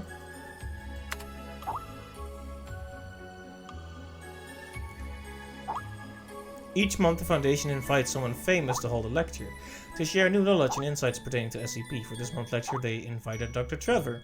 He holds a wry reputation, yes. He holds a high reputation within the Foundation. I hope someone has been keeping track of every time I misspeak, so I can be embarrassed later when I listen back to this. Okay, here's the link.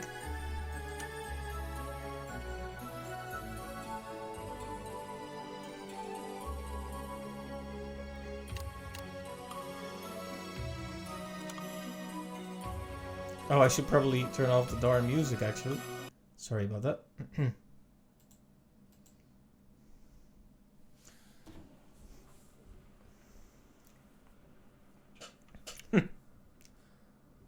Was starting to feel so nice and familiar. Castlevania Symphony of the Night, man. Such a good game, so beautiful. There are many stories in this world. Some are read widely all over the world. Some are hidden in dust and known only by a handful of people. Today I'm going to tell you a story no one else has heard before. A real story of mystery and wonder and adventure. And then you too will become the guardian of this story. The story takes place in a world of long ago. The hero of our story is a little boy. His name is Daniel.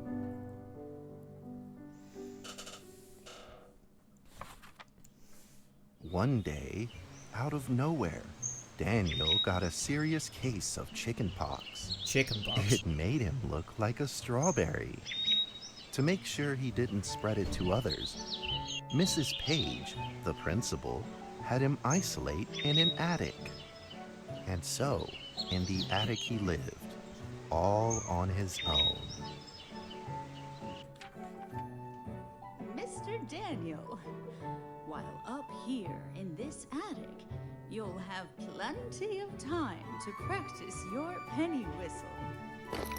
I hope you'll practice well and prepare for next month's art festival. But Mrs. Page, the melody is so difficult. Don't give up, boy. You don't give up before you fight. Fight? Okay. Wow. Daniel was reluctant at first, but he trusted Mrs. Page, and he knew he should listen. And so he practiced the penny whistle. Okay, well, I have to admit, this is both tonally and aesthetically, this is just about the very last thing I was expecting.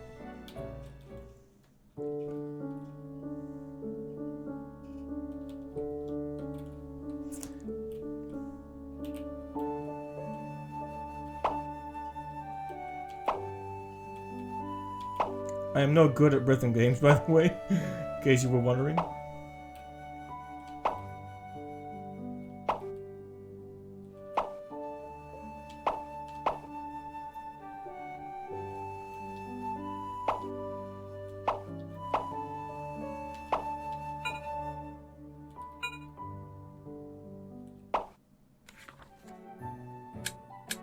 Suddenly, he heard some strange noises in the corner of the attic.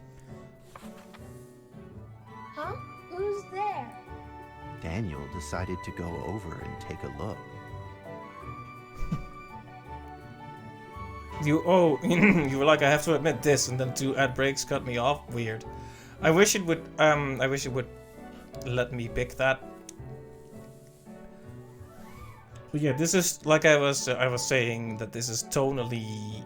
Well, I'm not sure if you're actually back yet with the ads, but this is very different.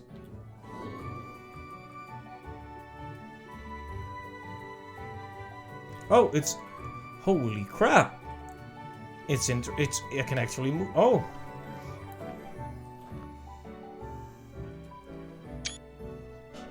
My respect for this game is increasing steadily.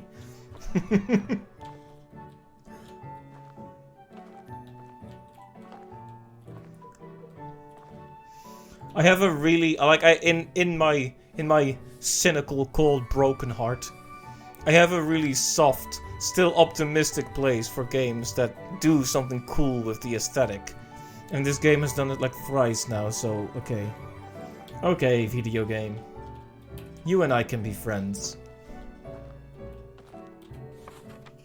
It was a mousetrap, and there was a red origami paper dragon inside of it. Daniel carefully removed it. It was marvelous and beautiful. The only problem was part of its wing was damaged. But Daniel found a way to repair it.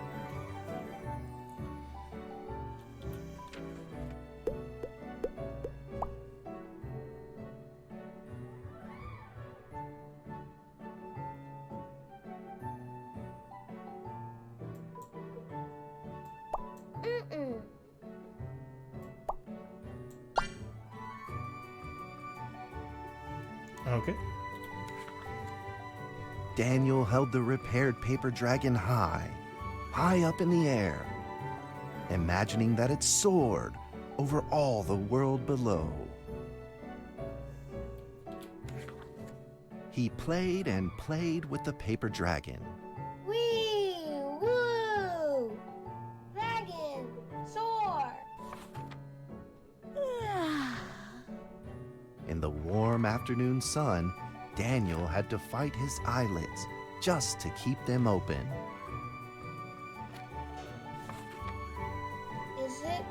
Could it be? Or is this all just a dream?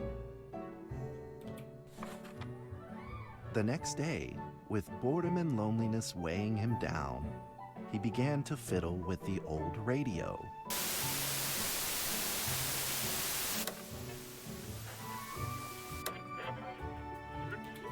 Our town is located in the plains, where earthquakes are not particularly common.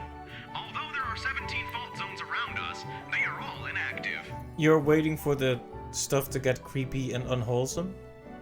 I hope it doesn't happen, but it does seem like it would. A scrunched up ball of paper rolled over to his feet. Where did this paper ball come from? Just as Daniel went to pick it up, the ball suddenly came to life, and it rolled away. Daniel chased after it.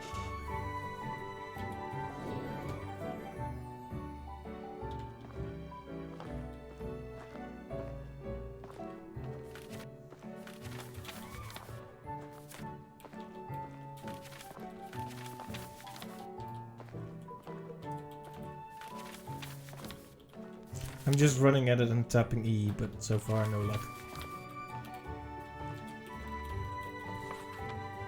Just as he was about to seize the rolling paper ball, suddenly, terrible sparks erupted from it.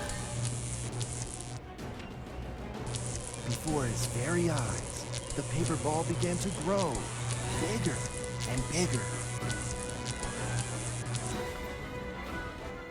At that moment, a red figure suddenly appeared. The red figure quickly subdued the paper ball and threw it into a cardboard box.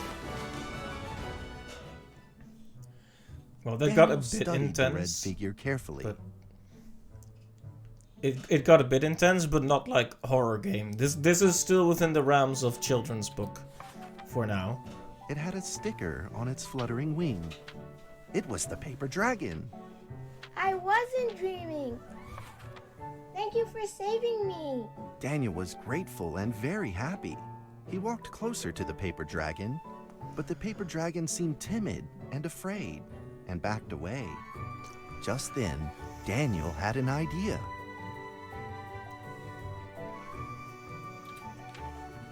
He took out his penny whistle and slowly played a tune. Uh-oh. Get ready for me to mess this up, guys.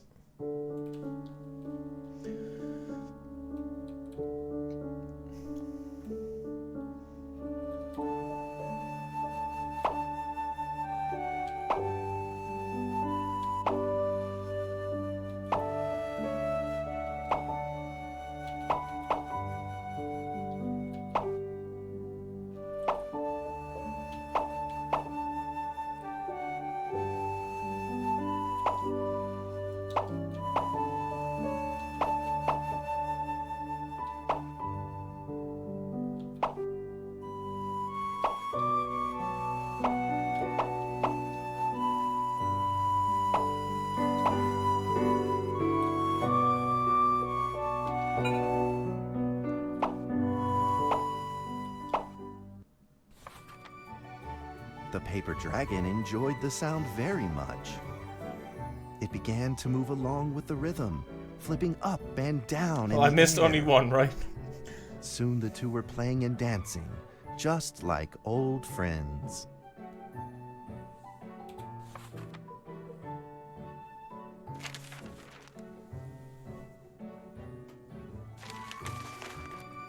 The paper dragon traced out a beautiful arc in the air, communicating with Daniel in a unique way.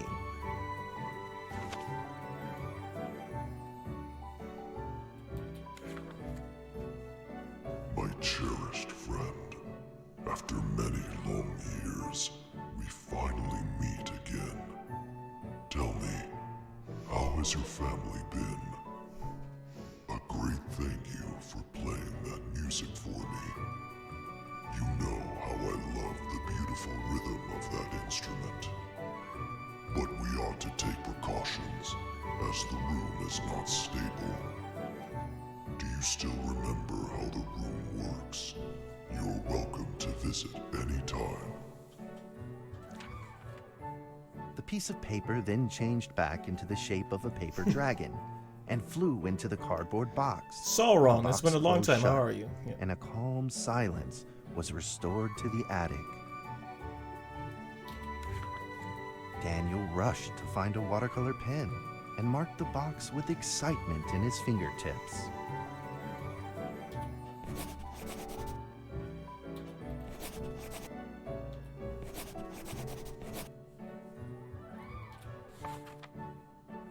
Over the next few days, the paper dragon came out often to play with Daniel. During this time, Daniel introduced many of his friends to the paper dragon. So they're really playing the long game on this, right? Because it's still so friendly. That cat's name is Mrs. Carter. Ever since I secretly fed her some fish for dinner, we've been good friends. Aw. That's Duke. This is Jessica's pet. He doesn't like rainy days or Mrs. Carter. Only smoked sausages for his taste.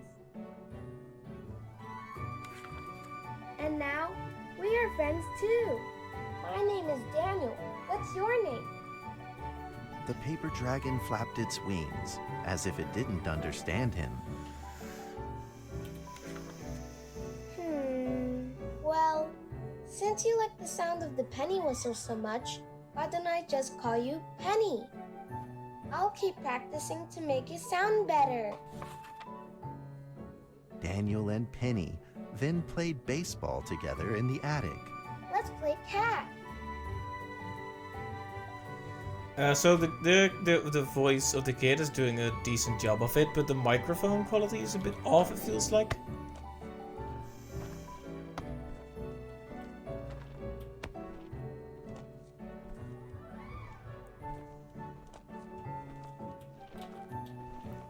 Oh, I need to make some distance from you? Yeah, there we go.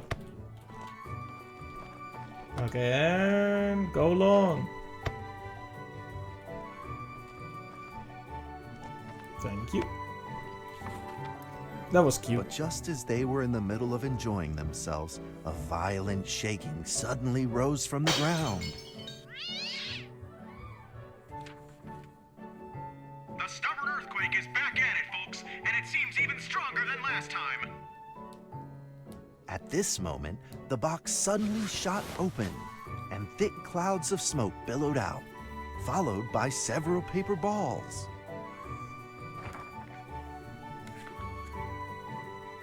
Penny attacked the paper balls without a moment's hesitation and promptly threw them back into the box. Penny then flew around in front of Daniel and rushed right back into the box. As the box closed, the earthquake stopped. Facing a friend's farewell without a formal goodbye, Daniel felt confused and lost. He moved the box to the center of the attic. Facing it, he practiced his penny whistle, day in and day out.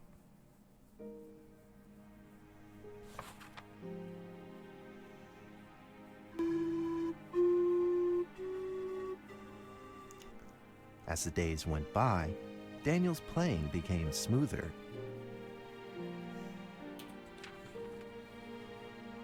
One day, the box suddenly began to move. Huh? 1, 2, 3, 4. This time there were 4 paper dragons.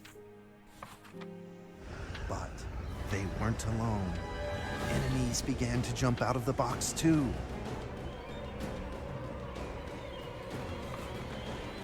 Earthquake! Another earthquake! This time it's reached a magnitude of 5.8!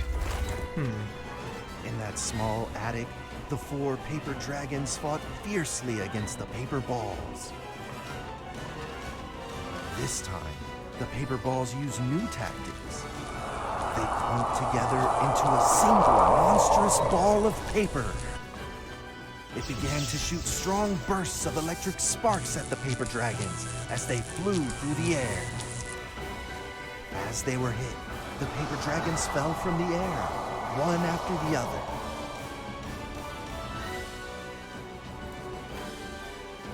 Seeing the injured paper dragons, Daniel felt very distressed and anxious.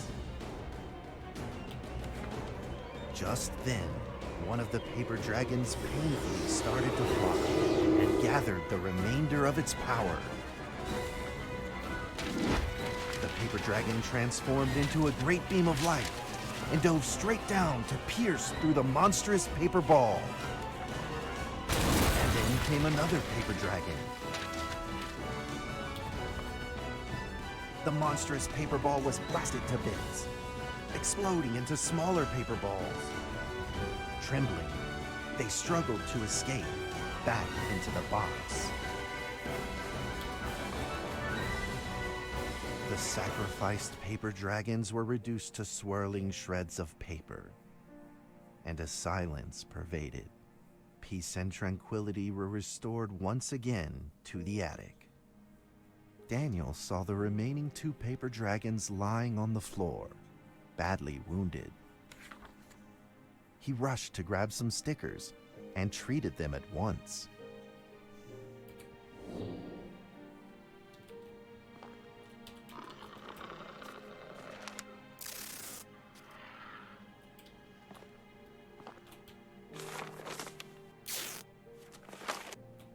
And there we go.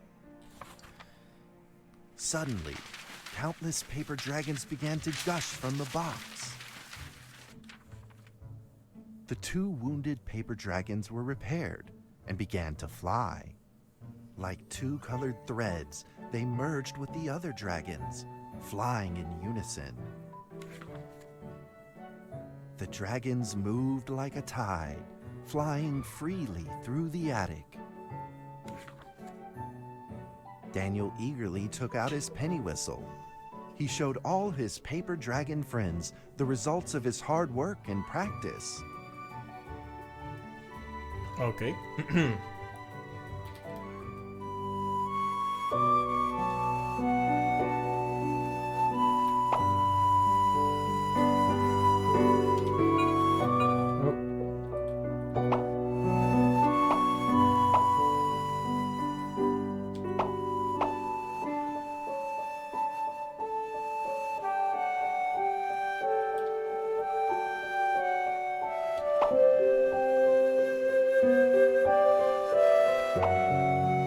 Going to pretend that whole thing at the start did not happen, okay?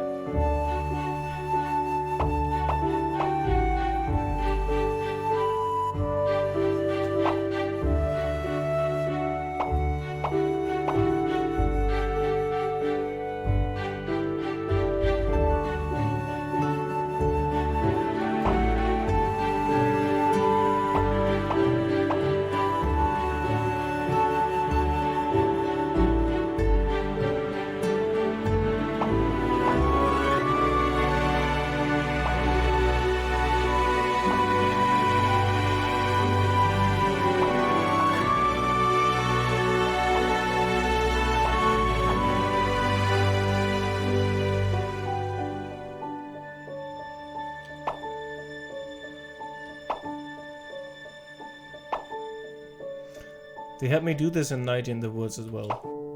And I was not good at it then either.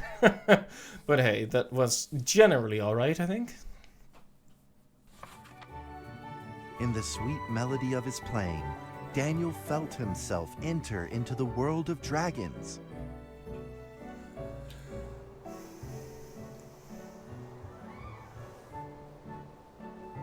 Wabbit.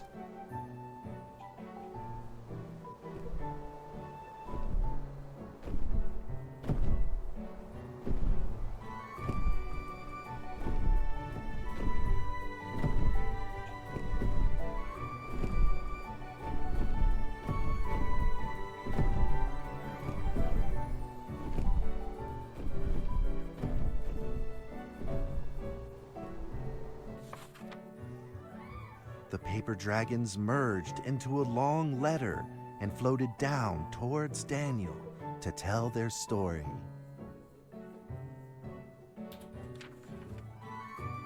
After the last war, the fantasy world enjoyed a long spell of peace and stability. But now, the giants have returned. They have launched ferocious attacks, trying to invade your world through the room. We are prepared to launch the final defense. Then we will have to destroy your room, for it is the last remaining entryway into your world.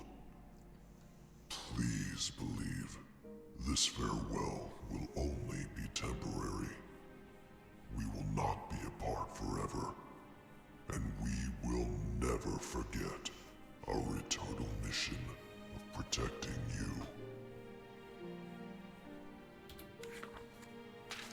At that moment, the paper dragons flew back into the box. Daniel still couldn't fully understand what the paper dragons had meant, but he had a vague feeling in his heart that he may never see his new friends again. A few days later, Daniel's chickenpox had fully recovered. He could now play the penny whistle very, very well. But the paper dragons never returned.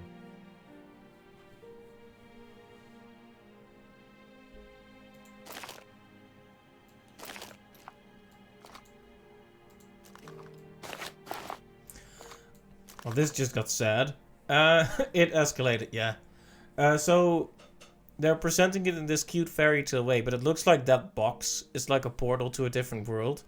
And there's like good and bad creatures fighting to enter the world, and the dragons are like the good creatures. That is kind of like so the dragons are these like good creatures that are preventing our world from getting invaded. So you have good SCP Maybe it creatures, was time but to leave and move on. This is kind of sad that he has to say goodbye to his dragon friends. Magnitude 6.2! A massive earthquake is hitting our town! All townspeople, please leave your houses immediately and move to safe open spaces! Just then, countless paper dragons shot from the cardboard box. However, it seemed like they were under attack, spinning and falling through the air in confusion. What's happening? Daniel quickly grabbed the stickers out from his bag and did his best to heal the injured paper dragons.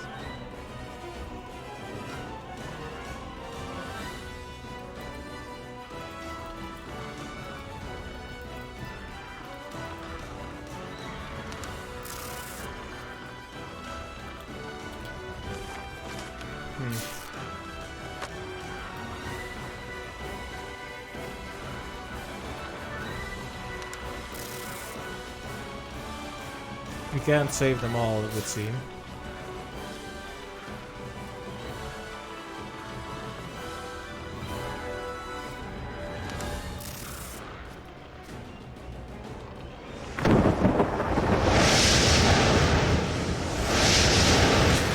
Yet they're invading. But the paper balls swarmed together and pushed Daniel away, subduing him firmly in the corner. He couldn't move. Suddenly, ominous clouds rose from the box, and a violet lightning flashed through the room. The figure of a giant slowly emerged from the thick clouds, and the entire attic became overwhelmed with its evil aura. Evil aura. The earthquake is growing stronger, now with a magnitude of 7.1! Heaven almighty, are we doomed? The giant unleashed its power maniacally. The paper dragons struggled against it, with no means of fighting back.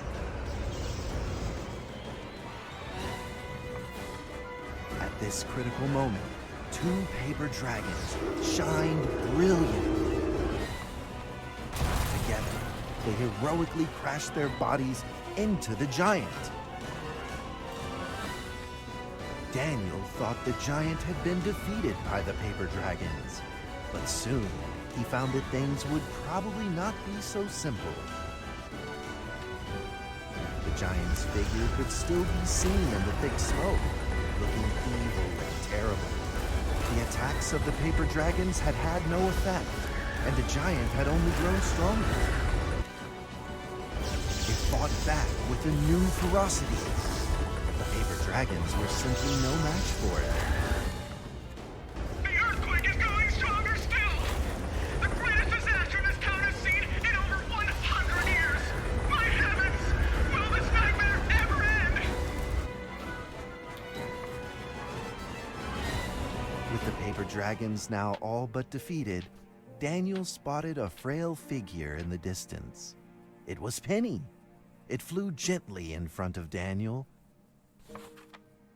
and affectionately rubbed its head against his fingers, as if this whole crisis had never happened. Daniel felt like Penny was trying to tell him something, but he didn't quite understand what. Penny then left Daniel and soared into the air with a determination in its wings. Suddenly, the other paper dragons seemed to be summoned. They flew through the air, all together in unison, responding to the call without an ounce of hesitation. At that moment, Penny turned into a great red beam and rushed fast towards the giant. The other dragons followed, shining together like a shooting star. At that moment, Daniel seemed to see a real dragon flying. No!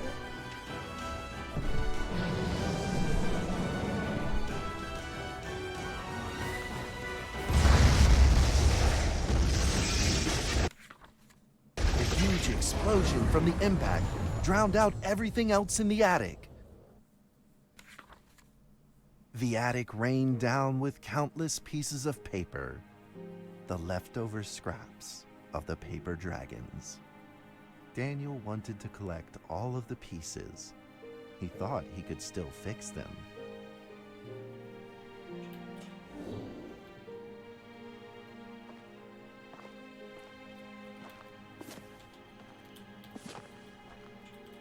And Daniel was traumatized for years. Indeed, it seems like it. This is just sad. Like, this is really cute, but also really extremely sad. I was expecting to be playing spooky, jump scare game, not suffer emotional damage.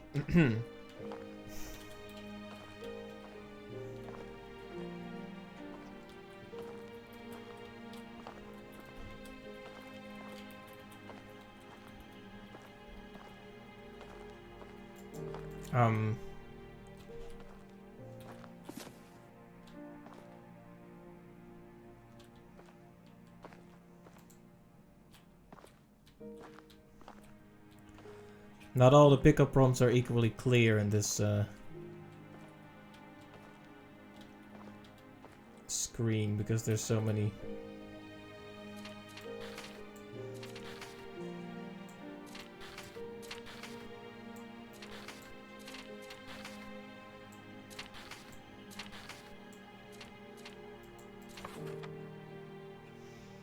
Remember how we had a similar... My friend. Oh, don't do that.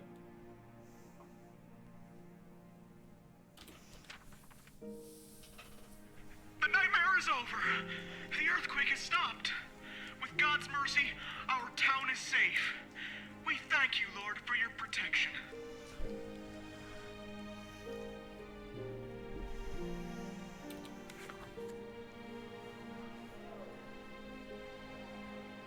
A few days later, the art festival was held as scheduled. Daniel attended the show with his penny whistle.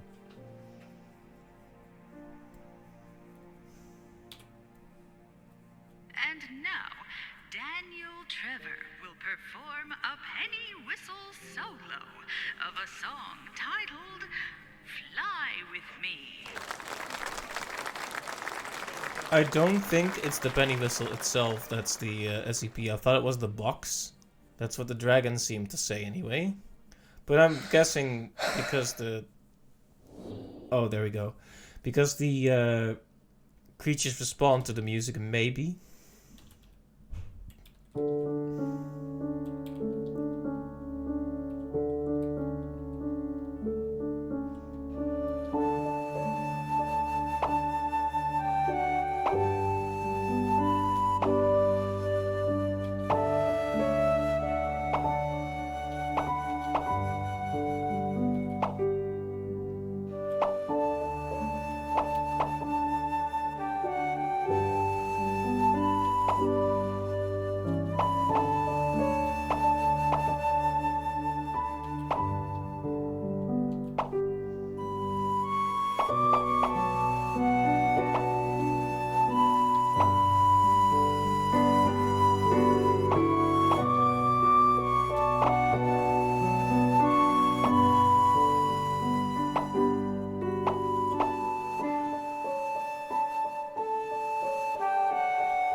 Yep, it's the same, it's the origami box, yep, that's the SCP.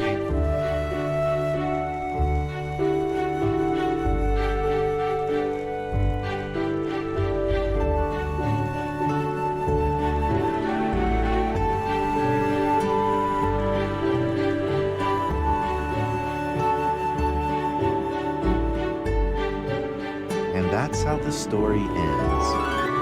Now, you might be wondering, what happened next? Are there still paper dragons in the world? Well, that's a difficult question to answer. But I believe that they are still protecting us somewhere in this world, just like they promised they would, forever, into eternity. Okay.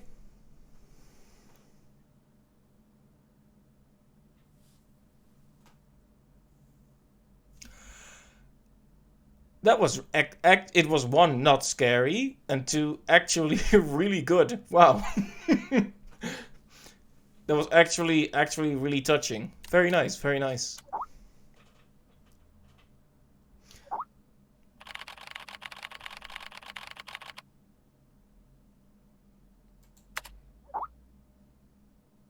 What happened to those cute little ones? Now being contained at the Reliquary Research Institute, where Dr. Daniel is supervising director. The cardboard boxes remain silent, sorry.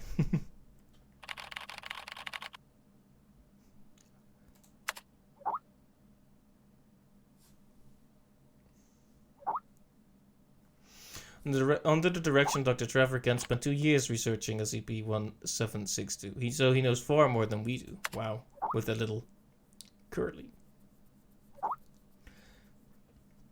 Hey, I told you that particular SCP didn't suit me. Oh, come on, Kent. But really, imagining you tidying up files and piles of cute little fairy books is kind of adorable. Enough already, I'm getting back to work. But I'm going to stress the point again.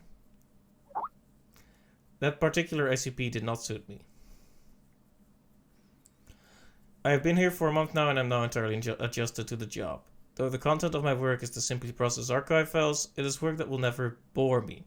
A few absurd jokes aside, most of the archives are really rather fascinating. I have been having hallucinations lately. I feel like someone is calling me, a voice low and uncertain.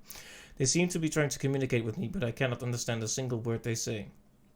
In fact, I had planned on seeing a doctor, but so he told me it was the typical rookie syndrome and would clear up in a few days. I certainly hope that is the case.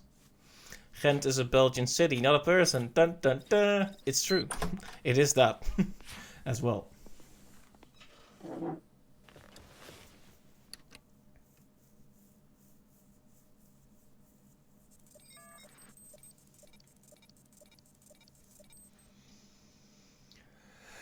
Okay.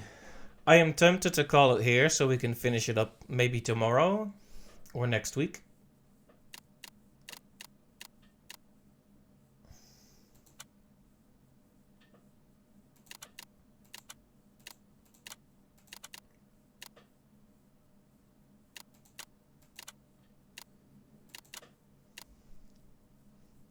Depends on how much longer this is, I guess.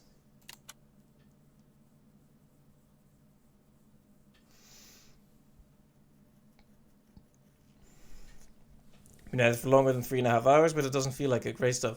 Yeah, so what do you think? Should I stop or try to commit to finishing it?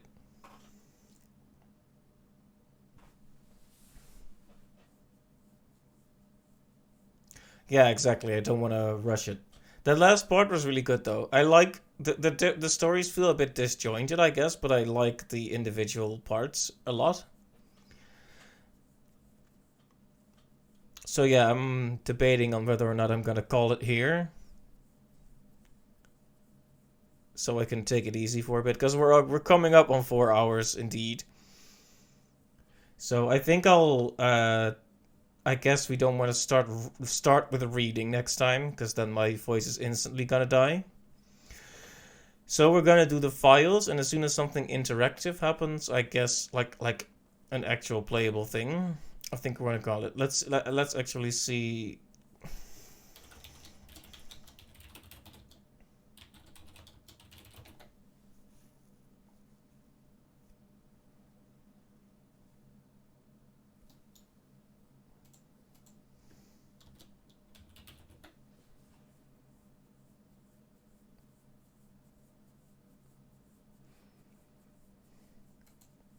There's no clear indication on whether or not it actually saves the game, which is a problem for me.